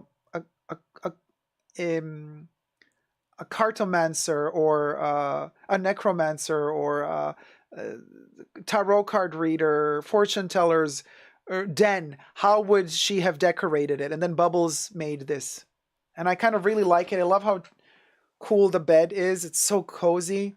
So we're going to use this background for when we do the card readings. Debbie says, I'm not sure it ever left. That house was bad. This was in Oregon. Oh, gotcha. Good night, Yuri. Love you to bits. Been feeding off this kind of present since I was little, so this talk is a little hard for me. Take care, everyone. All right, sweetie. Well, don't let it feed off of you. You're strong. Tell it to Geet. You know what I mean? It's so Coco, right? I want my apartment to look like this too. It's so beautiful. Love all the little giblets and trinkets. Well, Yori, on that note, I think we're going to call it a day here as well. You guys, thank you so much for tuning in. I hope you had fun during this live stream. Don't forget to thumb it up. We had a 4-hour pre-show today for Tier 2 members. Yes, we live streamed for 4 hours before we started now the main show. And the main show has been going on also for 4 hours. So I've been live streaming for 8 hours today, plus the preparation. 3.5 hours before, and then like 2 hours in between. Oh my God, 10. Okay, I've been working almost 14 hours today. Yeah, haven't slept. So anyway, thank you guys so much. Bubbles, thank you to the mods for keeping us safe. Special thanks to the mods in the fashion bunker. Thanks to Debbie, Jesus, Creation, Nicole, Kebs, and Gloria. Bubbles loves you. Magical, magical, mystical, beautiful energy to everyone. Love you loads, guys. Thank you so much for your love and for the support and for spending time together. And I want to say, we'll go, Bubbles. How about we play the we'll go song, Flooded Fam, with the we'll go emojis. Hit it, Bubbles. Would go, would go, would go, would go, would go. Would go, would go, would go, would go, would go. Would go, would go, would go, would go, would go, would go. Would go, would go, would go, would go, would go, would go, would go, would go. Yeah, it's the one. Always hits the spot. Living Ferret next. It's the pink ferret. Ooh, cha, hold on. Let me take a sippy first.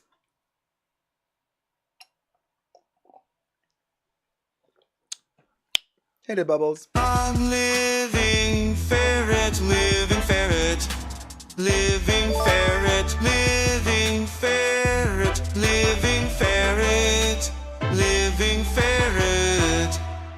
Jocelyn just became a member. Thank you so much, Jocelyn, for becoming our Tier 2 member. Jocelyn, yes, Quinn. We're going to do the dying ferret next. That's the green one with the little X eyeballs. Dying ferret. Hit it, Bubbles. Dying ferret, dying ferret, dying ferret, dying ferret, dying ferret.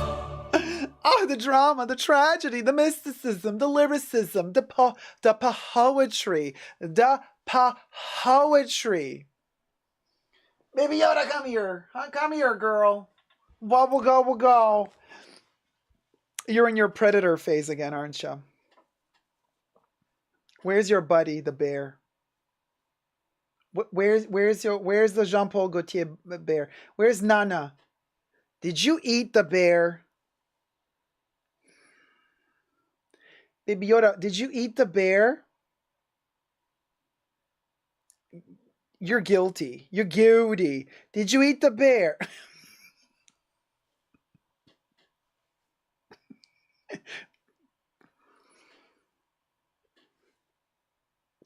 You ate the bear, didn't you? Well, you're going to have to poop him out because we need the bear for the next live stream, okay? Okay? You're going to poop the bear out? Okay. Literally, how could you eat a whole bear? Okay, well, the cha. Oh my God. Hit it, Bubbles. Ciao, ciao, ciao, ciao. Ciao, ciao, ciao, ciao. Ciao, ciao, ciao. Ciao.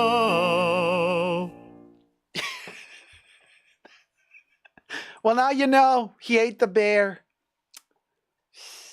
With these aliens, you can't anymore. So anyway, here's hoping that Baby Yoda manages to poop out the bear in its entirety and that we can see the bear next time. Anyway, you guys, that was our show. I hope you had fun. I sure did.